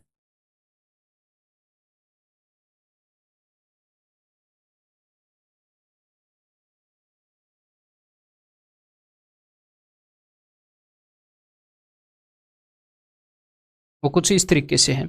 यानी कि इस पाइप का जो बेस है वो कैसे बनाया गया है, इस पाइप का जो बेस है एक स्क्वायर में से एक स्क्वायर काटा हुआ है। अगर आप इसको टॉप से देखेंगे तो आपको ये साफ साफ ऐसे दिखेगा। ठीक है, तो मैंने आपको जैसे कि पहले ही बताया कि पाइप क्या है, पाइप भाई साहब एक प्रिज्म ही आप इसको मान सकते हैं कि इसका जो बेस है उसी बेस को बार बार रिपीट किया गया है। बस इसका बेस क्या है, इसका बेस बीच में से खोखला होता है, एक रिंग टाइप की शेप को बार बार रिपीट किया जाता है तो एक पाइप बन जाती है। तो पाइप का वॉल्यूम क्या होगा, area of base into height. पिछले क्वेश्चंस के अंदर हम यही करते आ रहे हैं। अब देखते हैं यहाँ पर क्या है। A hollow square shape tube open at both ends is made of iron, the internal square is of 5 centimetre side. जो इंटरनल स्क्वायर है यानी कि अंदर वाला स्क्वायर है उसकी साइड 5 है, इस छोटे वाले स्क्वायर की साइड 5 है। ठीक है, and length of tube is 8, और ट्यूब की जो लंबाई है वो 8 है। There is 192 centimetre cube of iron in the tube, यानी कि इसका वॉल्यूम जो है वो इतने सेंटीमीटर क्यूब है। फाइंड इट्स थिकनेस, तो इसकी थिकनेस हमें नहीं पता, यानी कि बाहर वाले स्क्वायर की साइड नहीं पता। तो बाहर वाले स्क्वायर की साइड अगर हमें पता लग जाएगी तो थिकनेस भी पता लग जाएगी। बाहर वाले स्क्वायर की साइड में से इसको घटाएंगे और हाफ करेंगे तब थिकनेस आएगी। ठीक है, बाहर वाले की मान लो 9 है, तो 9 में से 5 गए 4, तो 2 यहाँ पर बची, 2 यहाँ पर बची, ऐसे थिकनेस, यानी कि बाहर वाले में से घटा दोगे। क्लियर है, और वही आंसर हो जाएगा। ठीक है, अब करते हैं। तो भाई इसका वॉल्यूम कैसे आएगा, area of the base into height. इसका बेस का एरिया क्या होगा, अगर मैंने बाहर वाले स्क्वायर की साइड ए मान ली तो इस सरफेस का एरिया कैसे आएगा, इस सरफेस का एरिया बाहर वाले स्क्वायर का एरिया माइनस अंदर वाले स्क्वायर का एरिया, तो एरिया ऑफ बेस होएगा ए स्क्वायर माइनस 5 स्क्वायर, यानी कि ए स्क्वायर माइनस 25। ये है area of the base into height, तो इनटू हाइट है 8 और ये हमें दे देगा 192। 8 से अगर मैं इसको काटूंगा तो कितने पर जाएगा, आंसर 1 आ गया इस क्वेश्चन में, डायरेक्टली दिख गया मुझे, ये आ गया 24। अब किस में से 25 घटाऊं कि 24 आए, 49 में से 25 घटाओगे तो 24 आएगा, 25 को उधर भेज दो वो 49 हो जाएगा। तो a square is equal to 49, a is equal to 7। ठीक है, तो यहाँ पर कुछ बच्चे 7 माइनस 5 2 कर देंगे जो कि गलत हो जाएगा। क्यों, देखो बाहर वाले अंदर वाले स्क्वायर की साइड कितनी है, अंदर वाले स्क्वायर की साइड है 5 और बाहर वाले स्क्वायर की साइड है 7। तो दोस्त मेरे ये 5 है, 7 में से 5 गए 2, तो 1 इधर है और 1 इधर है, तो इसकी थिकनेस 1 है। 1 इधर मिलाकर तब जाकर ये बाहर 7 हुआ, तो 7 माइनस 5।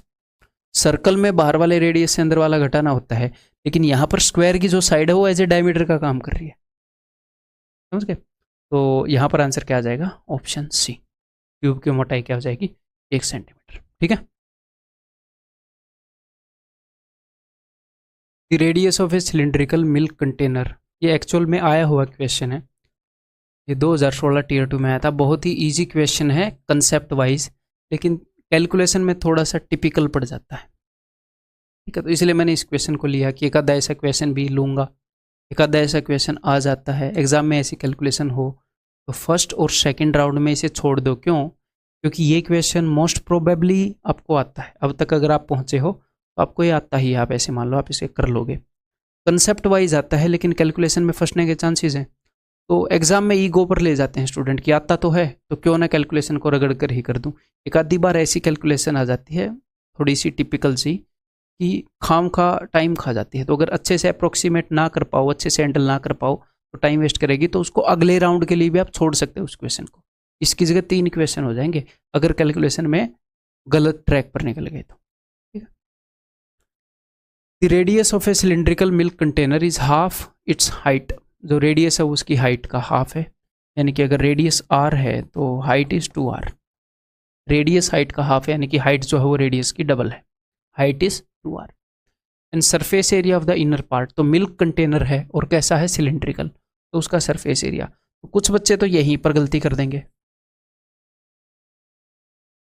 कुछ बच्चे कंटेनर का जब सरफेस एरिया लेंगे, उसने क्या बोला है? And the surface area of inner part, की उसके अंदर वाले पार्ट का सरफेस एरिया इतना है। तो कुछ बच्चे क्या करते हैं, अंदर वाले पार्ट का सरफेस एरिया बोलने पर सिर्फ और सिर्फ उसके कर्व्ड सरफेस एरिया को काउंट करते हैं, इस नीचे वाले सर्कल को भूल जाते हैं। और जब आप सिर्फ और सिर्फ इसके कर्व्ड सरफेस एरिया को काउंट करोगे तो आपको आंसर भी मिल जाएगा ऑप्शन के अंदर टिक करने के लिए। एक्चुअल क्वेश्चन है ये। ठीक है, हो सकता है ऑप्शन मैंने ट्वीक किया हो, बहुत दिन पहले की बात है जब ये क्वेश्चन लिया था, मेरे को ध्यान नहीं।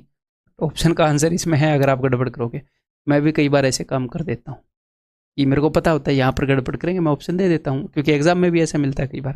ठीक है, तो जो इसका इंटरनल कर्व्ड सरफेस एरिया है, इंटरनल सरफेस एरिया है, उसके अंदर इसका कर्व्ड सरफेस एरिया आएगा और नीचे वाले सर्कल का एरिया आएगा, इन दो चीज़ों का एरिया आएगा, तो उसको काउंट करेंगे। ठीक है, तो चलिए काउंट करते हैं। इसका कर्व्ड सरफेस एरिया क्या होगा भाई? 2πr/h, 2 पाई कॉमन ले लूँ, छोड़ दो यार।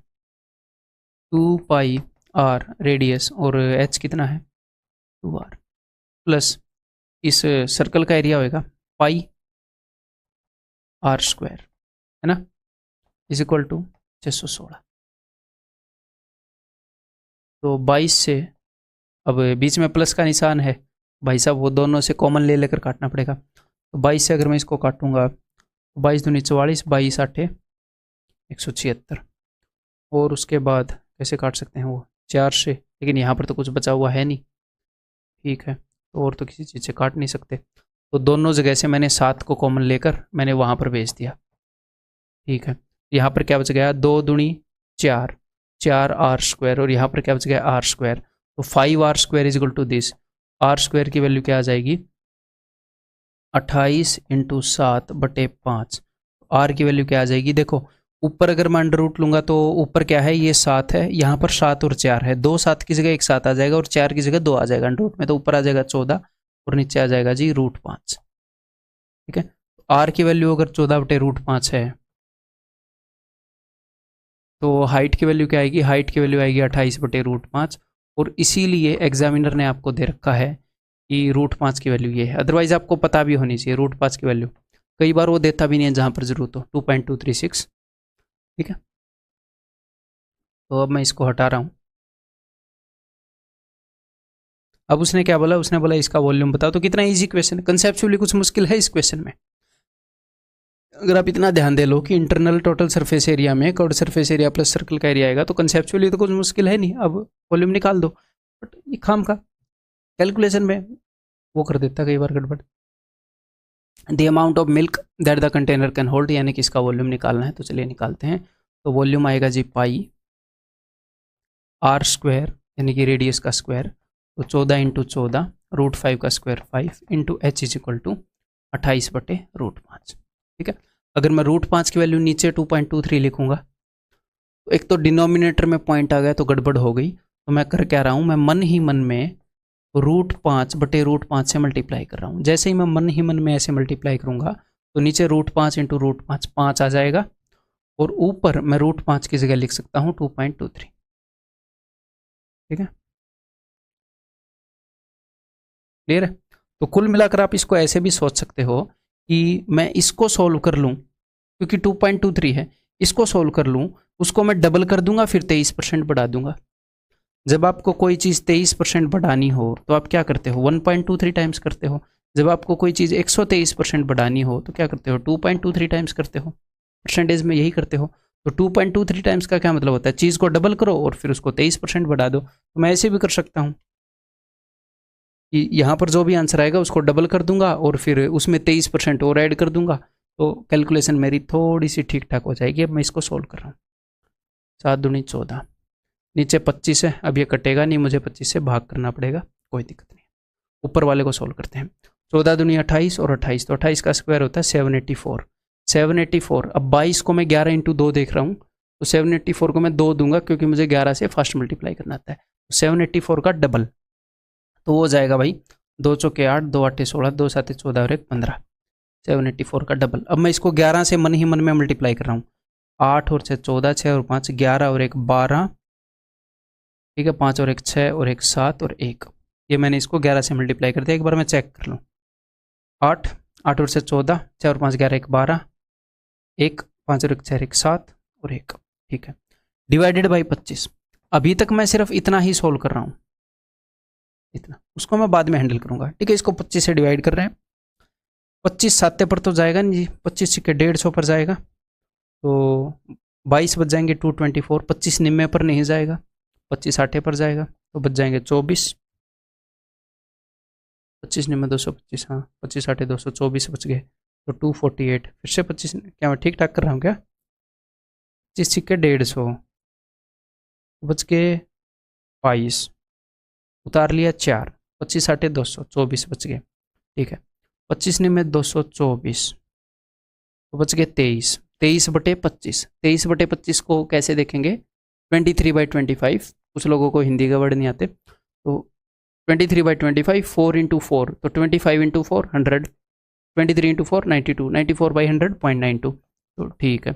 अब मैं इसको 690 तो कर लूँ ना अप्रोक्सीमेट, बहुत ज़्यादा अप्रोक्सीमेट नहीं करूँगा, 690 में कर रहा हूँ, ठीक है। तो 690 को मैं पहले डबल करूँगा, ठीक है। इसका अगर डबल करोगे तो 6 का डबल 1200, 90 का डबल 180, तो 1380, और फिर मैं इसका सिर्फ और सिर्फ 23% बढ़ा रहा हूँ, ठीक है। तो इसका 1% कितना है, इसका 1% है 6.9, उसको मैं 23 से मल्टीप्लाई कर रहा हूँ, 23% आ जाएगा। 23 निम्मे होती है 27, 207, ठीक है। तो कैरी हो गए 20, 23 सिक्के 138, 138 और 20 158.7, 8 8 और 5 13, 1 13 और 1 14 1 15, ठीक है। तो ये आ जाएगा जी। ये क्या है, ये है सेंटीमीटर क्यूब, लेकिन मुझे चाहिए लीटर में, तो आपको 1000 से डिवाइड करना पड़ेगा। तो 1 2 3, तो 1.5387 ये आ गया ऑप्शन में, ठीक ठाक क्लोज निकाल दिया हमने 1.5387, तो क्लियर है। तो कभी कभी क्या होगा दोस्त, एक्चुअल क्वेश्चन है 2016 टीयर 2 का है, मैंने लिखा हुआ है क्वेश्चन कंसेप्चुअली इतना मुश्किल, ये ऐसा रेयर ही होता है कि जानबूझ के कैलकुलेशन में एग्जामिनर ऐसा फंसा देता है, ठीक है। तो कभी कभी हमें ऐसे मेथड यूज़ करने पड़ते हैं, ऐसे मेथड यूज़ ना कर पाएँ, पहली बार में स्ट्राइक ना हो, तो फर्स्ट राउंड और सेकंड राउंड में ऐसे क्वेश्चन को मत करें। फर्स्ट राउंड में एग्जाम में वही क्वेश्चन करें मैथ के जो आपको आते हैं सीधे सीधे। दूसरे राउंड में ये करें कि जो थोड़ा सा टाइम निकाल कर निकल जाएंगे, जिनके आप क्लोज हो, आपको पता होता है क्वेश्चन को देख के ये मैं कर लूँगा कि नहीं कर लूँगा। और थर्ड राउंड में वो क्वेश्चन करने हैं, भाई सारे क्वेश्चन हो गए। थर्ड राउंड में कौन से क्वेश्चन है कि जो इजी थे वो सारे क्वेश्चन हो गए, मैं पेपर से निकल चुका हूँ, हैं जो थोड़ी सी दूर मेरे से क्वेश्चन थे वो क्वेश्चन हो गए। अब बचे कुछ क्वेश्चन हैं, चाहे वो कंसेप्चुअली डिफिकल्ट हों, उनको देखकर आपको डर लग रहा हो, या फिर वो कैलकुलेशन में डिफिकल्ट हो, जैसे भी हो। ये बताओ भाई, there are 2 identical cylindrical containers. If the radius of one of the container is increased by 12 meter and the height of the another container is increased by 12 meter, ये क्या बोल रहे हैं कि दो डिब्बे हैं, आइडेंटिकल हैं। आइडेंटिकल बोले तो एक जैसे हैं, एक समान है। अगर दो डिब्बे हैं एग्जैक्टली एक जैसे हैं सिलेंडर के, if the radius of one of the container is increase by 12 metre, अगर एक की रेडियस 12 मीटर से बढ़ा दी जाए या फिर दूसरे की हाइट 12 मीटर से बढ़ा दी जाए, ठीक है, then the capacity of the both the container is increase by k metre.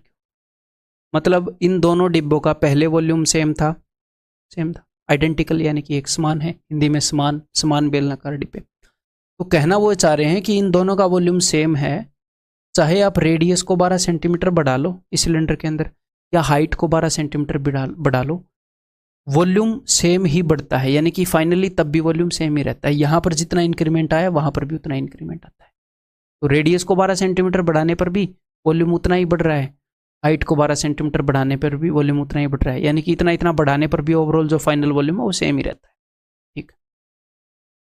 If the actual height of each of the container be 4 metre, और जो एक्चुअल हाइट है वो 4 मीटर है। ठीक है, तो हाइट जो है ये मैंने ले दी है जी 4 मीटर। ठीक है, और रेडियस जो है ये मैंने मान लिया है r। तो अब हम रेडियस निकालते हैं। तो मैं रेडियस को 12 मीटर बढ़ा रहा हूँ, तो वॉल्यूम क्या होता है पाई आर स्क्वायर एच। तो मैं लिख रहा हूँ पाई आर स्क्वायर यानी कि r + 12 का स्क्वायर इंटू एच। एच क्या है 4। अगर मैं रेडियस को 12 मीटर बढ़ा दूं तो भी वॉल्यूम बढ़कर जितना होता है वो उतना ही है, अगर आप हाइट को बढ़ा दो तो भी। यहाँ पर मैं हाइट को बढ़ा रहा हूँ, पाई आर स्क्वायर, हाइट पहले 4 थी, 12 बढ़ाने पर 16 हो गई। पाई गया 4 चौके 16, यहाँ पर आ गया 4 आर स्क्वायर, यहाँ पर are square plus 24r plus 144। तो मैं इस सब को उधर लेकर जाऊँगा, 4r square minus r square, तो ये बन जाएगा 3r square minus 24r minus 144 is equal to 0। अब मैं यहाँ से 3 को कैंसिल आउट कर दूंगा। ठीक है, तो ये हो जाएगा R square minus 8r minus 48 is equal to 0। ऐसे दो नंबर जिनका प्रोडक्ट माइनस 48 हो, सम 8 हो, तो 12 चौके 48। ठीक है, और सम प्लस 8 होना चाहिए, तो ये होएगा। तो माइनस का 4, रेडियस की वैल्यू तो हो नहीं सकती, लेंथ की वैल्यू, आर की वैल्यू 12 आ गई मेरे भाई। आर की वैल्यू क्या आ गई 12 आ गई। अब एग्जामिनर ने पूछा क्या, एग्जामिनर ने पूछा है द वैल्यू ऑफ के। अब के क्या है मेरे को ये बताओ, के क्या है, एक बार पढ़ें फिर से क्वेश्चन को। Then the capacity of both the container is equally increased. अगर बाई की जगह 2 लिखा होता तो अलग मतलब होता है, इक्वली इंक्रीज्ड 2 के मतलब कि इंक्रीज होकर के हो गई, तो यानी कि हम फाइनल वॉल्यूम बताते। लेकिन यहाँ पर क्या लिखा है, increased by k metre cube से बढ़ गया वॉल्यूम, यानी कि कुछ बढ़ गया, उसकी वैल्यू के है, तो नए वॉल्यूम में से पुराना वॉल्यूम घटाएंगे। हिंदी में देख लो, 12 मीटर बढ़ाया जाता है तो दोनों डब्बों की क्षमता है समान तौर पर के मीटर क्यूब बढ़ जाती है, तो क्षमता कितनी बढ़ जाती है, के मीटर क्यूब बढ़ जाती है। नए वॉल्यूम में से पुराना वॉल्यूम घटाना है। नया वॉल्यूम कौन सा, या तो रेडियस को 12 बढ़ा लो या हाइट को 12 बढ़ा लो। तो अब मैं क्या करूंगा, नए वॉल्यूम में से पुराना वॉल्यूम घटाऊंगा। तो या तो मैं रेडियस को 12 बढ़ा लूंगा या हाइट को 12 बढ़ा लूंगा, कुछ भी कर लूंगा, फर्क नहीं पड़ता। तो मैं नया वॉल्यूम लिख रहा हूँ, मैं लिख रहा हूँ नया वॉल्यूम पाई, मैं रेडियस को 12 बढ़ा रहा हूँ, पुराना रेडियस कितना है 12, नया रेडियस कितना हो जाएगा 24। तो pi r square into H है जी 4 माइनस पुराना वॉल्यूम क्या होएगा कि ना तो हम रेडियस को बढ़ाएं ना हाइट को बढ़ाएं, पाई आर स्क्वायर, रेडियस 12 है इंटू हाइट इज 4। तो यहां पर दोस्त मेरे 12 और 12, यहां से मैं 12 और 12 कॉमन ले रहा हूं, 12 और 12। ठीक है, तो यहां से मैंने 12 लिया, यहां से पाई 12 12 ये मैं कॉमन ले रहा हूं, यहां से भी पाई 12 12।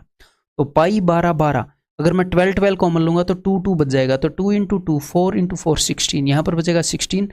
पाई 12 12 ये कॉमन लिया तो यहाँ पर बचेगा 4, 16 माइनस 4 12, अंदर बचेगा 12, और 12 का क्यूब क्या है 1728, तो 1728 pi is the answer. Volume इतना बढ़ जाएगा, है कहीं पर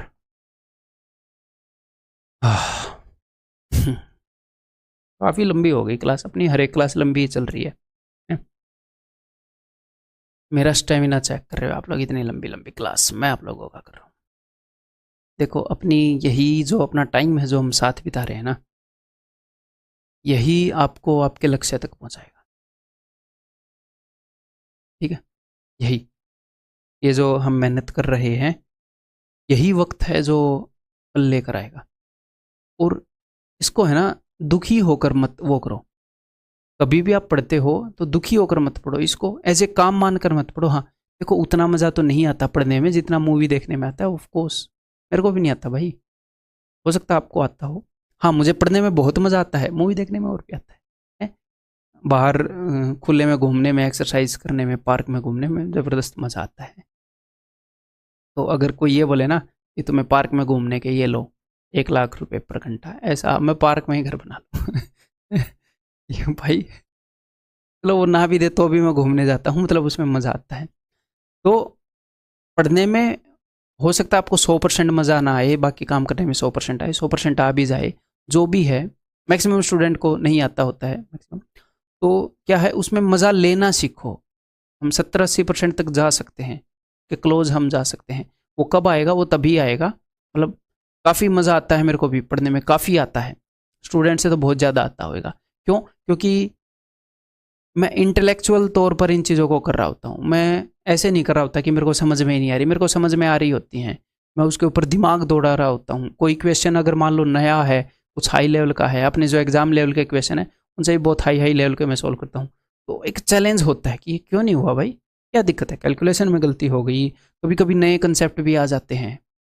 तो एक चैलेंज होता है, वो एक गेम होता है कि क्यों नहीं हो रहा। और कई बार क्वेश्चन हो जाता है तो उसको नए तरीके से करते हैं, टीचर्स करते हैं ऑफ कोर्स। वो नए नए तरीके कैसे ईजाद होते हैं? ऐसे ही तो होते हैं जब हम पंगे लेते हैं क्वेश्चन के साथ, कि ना ना मज़ा नहीं आया इस तरीके में। कई बार तो नए तरीके क्लास लेते हुए ईजाद हो जाते हैं। कई बार मैं आपको बताता हूँ ये एक तरीके से होता है, फिर मैं देखता रहता हूँ, मतलब सोल्व भी करता रहता हूँ, स्ट्राइक कर जाता है, अरे एक और तरीके से होएगा, ये लो। ठीक है, इंटरेस्ट लेने की कोशिश करो चीज़ों में। इंटरेस्ट कब आएगा? जब आपको चीज़ें समझ में आएंगी। समझ में कब आएंगी? जब स्टार्टिंग में थोड़े से एफर्ट्स लगाओगे। ये करते हैं क्वेश्चन, देखो ये कैट 2019 का क्वेश्चन है। तो कुछ क्वेश्चन ऐसे हो सकते हैं एसएससी में, रेलवे में, हैं, या फिर सीडीएस में ना आए हैं। मैंने कैट के कुछ क्वेश्चन ऐसे उठा रखे हैं, तो अगर एग्जाम में वो ना आए तो वो रिलेवेंट है नहीं, वो आपके ब्रेन को बिल्ड करने में मदद करेंगे। कुछ ऐसे क्वेश्चन मैंने, ठीक है, देखो कंसेप्ट हमारे वही होंगे जो अपने एग्जाम के। A man makes complete use of 405 CC of iron. CC का मतलब होता है क्यूबिक सेंटीमीटर या सेंटीमीटर क्यूब, कुछ भी बोल दो। 405 सेंटीमीटर क्यूब आयरन है, 783 सेंटीमीटर क्यूब एल्यूमिनियम है, 351 सेंटीमीटर क्यूब कॉपर है, यानी कि 3 अलग अलग मेटल हैं। इनसे उसने सिलेंडर बनाने हैं, हर एक मेटल के अलग अलग सिलेंडर बनाने हैं, और उसने मिक्स नहीं करना है। To make a number of solid right circular cylinder of each type of metal. ये नहीं है कि भी मिक्स करके बना दिया, हर एक टाइप के मेटल। ठीक है, these cylinder have the same volume and each of these have radius 3। और ये सारे सिलेंडर जो हैं ये बराबर हैं, सेम वॉल्यूम उसने बोला, हर एक का रेडियस 3 बोला, यानी कि आइडेंटिकल है। रेडियस भी सबका बराबर है, वॉल्यूम भी सबका बराबर है, यानी कि हाइट भी बराबर ही होगी, रेडियस वॉल्यूम बराबर हो गया। तो if the total number of cylinder are to be kept at a minimum, जो टोटल नंबर ऑफ सिलेंडर है वो हमने मिनिमम रखने हैं। तो मिनिमम आप कैसे रख पाओगे? मान लो ये 3 तरह के मेटल अपने पास है, अगर मैं सिलेंडर को बहुत ज़्यादा छोटा बना दूं, 1 सेंटीमीटर क्यूब से एक सिलेंडर बना दूं, तो यहाँ पर तो 405 सिलेंडर बन जाएंगे। अगर मैं आधे सेंटीमीटर क्यूब से बना दूं तो 810 सिलेंडर बन जाएंगे। अगर मैं एक छोटा सा सिलेंडर बना दूं तो बहुत ज़्यादा सिलेंडर बन जाएंगे। तो हमने तो मिनिमम करने हैं ना, यानी कि बड़े से बड़ा सिलेंडर बनाना है। अब बड़े से बड़े सिलेंडर का मतलब ये नहीं है कि सर जी 405 सेंटीमीटर क्यूब का एक ही बना दो ना, फिर वहाँ पर तो बनेंगे नहीं ना 405 के, एक तो बन जाएगा, बाकी तो वेस्ट जाएगा। तो सिलेंडर हमने बनाना है, लेकिन सिलेंडर का वॉल्यूम ऐसा लेना है कि यहाँ पर भी कंप्लीट सिलेंडर बने, यहाँ पर भी कंप्लीट बने, वहाँ पर भी कंप्लीट बने। 351 सेंटीमीटर क्यूब का एक सिलेंडर बना दोगे तो यहाँ पर तो 351 के 2 तो बन जाएंगे, दो, हाँ 2 बन जाएंगे, 702 आ जाएगा। तीसरा तो बनेगा नहीं, वेस्ट जाएगा, यहाँ पर एक ही बनेगा, वेस्ट जाएगा। तो हमें एक ऐसा नंबर ढूंढना जो इन सबको डिवाइड करे और बड़े से बड़ा नंबर हो, यानी कि HCF। इनका HCF जो है उतना वॉल्यूम होएगा सिलेंडर का। ठीक है, तो इनका HCF निकालते हैं भाई। इसको मैं एक बार ब्रेक करता हूँ, ठीक है, आई एम ब्रेकिंग दिस। मैं इसको 9 से काट रहा हूँ, बिकॉज 9 से कट रहा है ये। 9 चौक के 36, 9 5 45, 9 5 45, ठीक है, यही था 9 चौक, हाँ यही है। उसको भी ब्रेक करते हैं, 7 और 3 10 और 8 18, 9 से कट रहा है, 9 8 72, 9 7 63, 29 30 87, ठीक है। उसको भी मैं ब्रेक कर रहा हूँ, 9 30 27, 9 9 81, 13 30 39। तो इनका HCF, यानी कि ऐसा कौन सा नंबर है बड़े से बड़ा जो इन सब के अंदर अवेलेबल है? तो भैया 9 30 27 इसके अंदर है, 9 30 27 यहाँ से भी निकाला जा सकता है, एक 9 यहाँ से, एक 3 यहाँ से, हाँ जी, और 9 30 27 यहाँ से भी निकाला जा सकता है। तो 27 सेंटीमीटर क्यूब का एक सिलेंडर मैं बना सकता हूँ। तो अगर मैं 27 सेंटीमीटर क्यूब का एक सिलेंडर बनाऊंगा तो यहाँ पर भी पूरे पूरे सिलेंडर बन जाएंगे, यहाँ पर भी पूरे पूरे, यहाँ पर भी पूरे पूरे, और 27 मैक्सिमम है। 27 से बड़ा कोई नंबर नहीं है जो इन तीनों को डिवाइड कर सके। ठीक है जी, सिलेंडर का वॉल्यूम आ गया ना, डिसाइड हो गया 27 सेंटीमीटर क्यूब है जी हाँ। अब उसने क्या बोला है, then the total surface area of all this cylinder, इन सारे सिलेंडर का टोटल सरफेस एरिया। पहले तो मैं ये देख लूँ कितने टोटल सिलेंडर बनेंगे। अगर मैं इसको 27 से डिवाइड करूंगा तो 9 यहाँ से कटेगा, 3 यहाँ से, टोटल 15 सिलेंडर बनेंगे। प्लस यहाँ अगर मैं 27 से काटूंगा तो 29 बनेंगे, यहाँ बनेंगे जी 13, तो टोटल बन गए जी 57 सिलेंडर। 15 और 13 28 और 29 57। ठीक है, तो अब हमें एक सिलेंडर का वॉल्यूम तो अपने पास है ना, वो वॉल्यूम ही तो है ना कि 27 सेंटीमीटर क्यूब का बनेगा। तो रेडियस गिवन है, वॉल्यूम हमने निकाल लिया, तो हाइट भी आ जाएगी, हाइट और रेडियस दोनों आ गए तो टोटल सरफेस एरिया भी आ जाएगा। तो चलिए इक्वेट करते हैं। ठीक है जी, तो वॉल्यूम होएगा जी पाई, पाई को मेरे ख्याल काट ही देते हैं ना, वॉल्यूम पाई, हाँ हाइट निकालने काटने पड़ेगा, पाई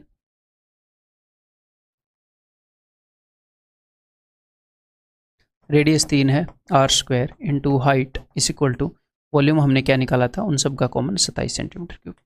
ठीक है जी, तो 3 3 9, 9 3 27, तो हाइट क्या आ जाएगी, हाइट आ जाएगी 21/22, बहुत ही गंदी सी हाइट आई है, यही आएगी पाई आर स्क्वायर एच, जी हाँ 27 निकाला, यही आएगी।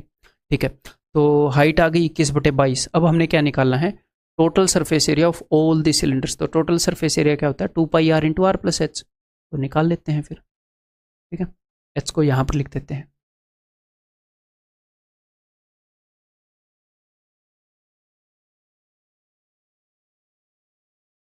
टोटल कितने सिलेंडर हैं, टोटल सिलेंडर हैं 57। ठीक है, और आगे आएगा 2, मैं पाई को मेंटेन कर रहा हूँ बिकॉज ऑप्शन के अंदर पाई है।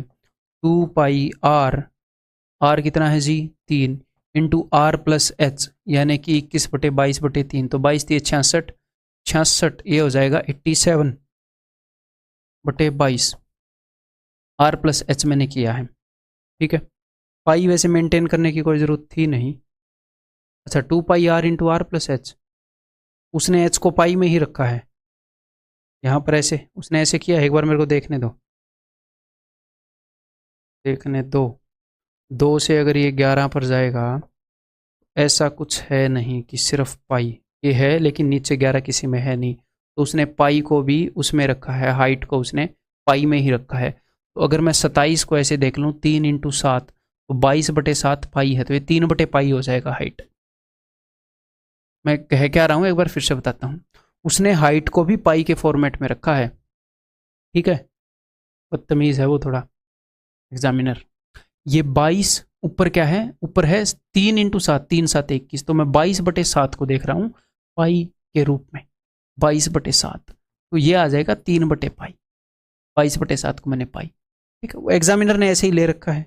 ये अपना देखो नीचे 11 है, कहीं पर भी नीचे 11 नहीं है, ऐसे ऊपर मैं कैलकुलेट तो कर लेता, समथिंग पाई समथिंग इंटू पाई/11, तो ऐसा है नहीं, प्लस में पाई है, तो इन दोनों में से एक आंसर होएगा। तो टोटल सरफेस एरिया हो जाएगा जी 2 पाई, रेडियस कितना है 3 इंटू आर प्लस एच, तो भैया रेडियस इज 3। चलो ये कितना हो जाएगा, पाई अगर ऊपर जाएगा तो 3 + 3 पाई बटे पाई, तो 3 + 3 पाई में से मैंने 3 कॉमन ले लिया, तो 1 + पाई, और बटे में क्या था पाई, पाई से पाई गया इक्वल टू, या इतना, अच्छा 57 भी था, मैं कह अरब की बार फिर गलती होगी क्या, इतना छोटा आंसर 57 आ गया। 3 3 9 दूनी 18, 18 7 126, 12 18 5 90 और 12 102। ठीक है, बन गई बात, बन गई बात, ऑप्शन है 1026 1 + पाई। एक आधे क्वेश्चन होते हैं ऐसे, ऐसी बात नहीं है। ठीक है, कैट 2019 का क्वेश्चन है। क्लियर, अब मैं आगे बढ़ूँ, ये क्वेश्चन और बता दो भाई, इस क्वेश्चन के माध्यम से एक छोटा सा कंसेप्ट और। A cylinder is filled to 4/5 of the volume.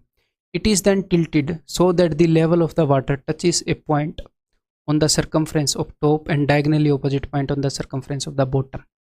ठीक है, एक सिलेंडर है 4/5 फिल्ड है, आपको यहाँ तक समझ में आ गया। इट इज़ देन टिल्टेड, यहाँ से राम कहानी स्टार्ट होती है।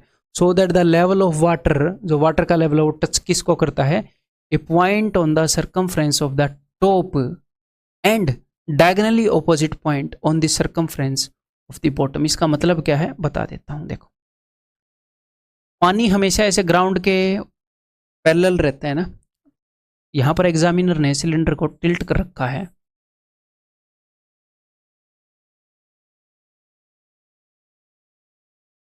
ये देखो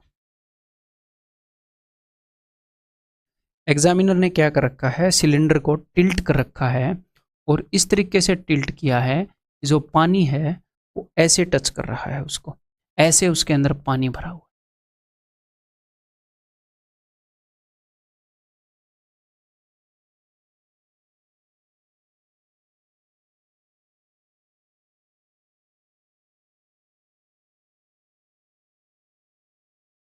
ऐसे, ठीक है।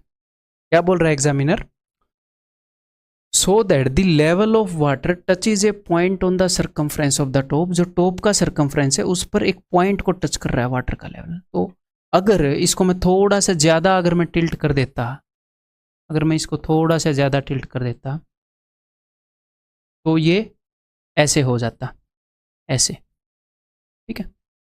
थोड़ा सा और पानी को अगर मैं गिरा दूँ तो नीचे से पानी का लेवल कम हो जाएगा ना। तो उसने क्या बोला है कि सर्कमफ्रेंस पर एक पॉइंट को टच कर रहा है और इसके डायगनली ऑपोजिट, तो एक सिलेंडर के अंदर डायगनल क्या होगा, सिलेंडर के अंदर यही होएगा ना डायगनल, ऐसे।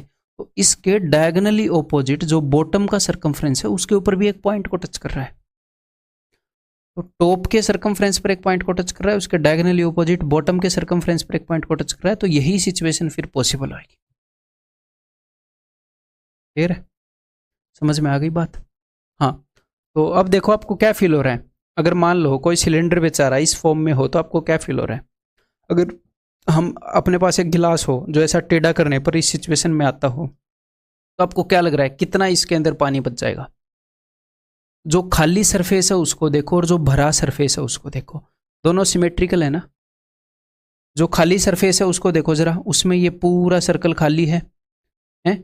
इस सर्कल के नीचे यहाँ पर हवा टच कर रही है, यहाँ पर इसके ऊपर टच कर रही है। ऐसे ही एग्जैक्टली भरे गिलास को देखो, जो पानी है जिस सिचुएशन में पानी है उसी सिचुएशन में ऊपर हवा है एग्जैक्टली उतनी ही जगह पर। तो जब अगर आप किसी भी सिलेंडर को ऐसे टिल्ट करते हो और ऐसी सिचुएशन आती है जब ऊपर वाले सर्कमफ्रेंस के एक पॉइंट पर टच कर रहा हो पानी और बॉटम वाले सर्कमफ्रेंस के पॉइंट पर टच कर रहा हो पानी, तो आधा पानी भर, उसके अंदर आधा वॉल्यूम भरा रह जाता है लिक्विड का। समझ में आ गई बात, आधा वॉल्यूम यहाँ पर भरा है, जितना वॉल्यूम भरा है एग्जैक्टली उतना ही वॉल्यूम खाली है।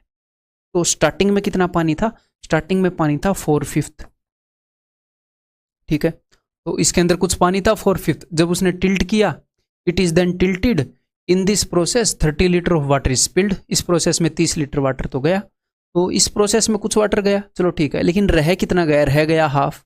तो पहले 4/5 पानी था, उसमें से हाफ रह गया, टोटल 4/5 था। जब ये सिलेंडर ऐसे था ना, जब ये सिलेंडर ऐसे था इसके अंदर पहले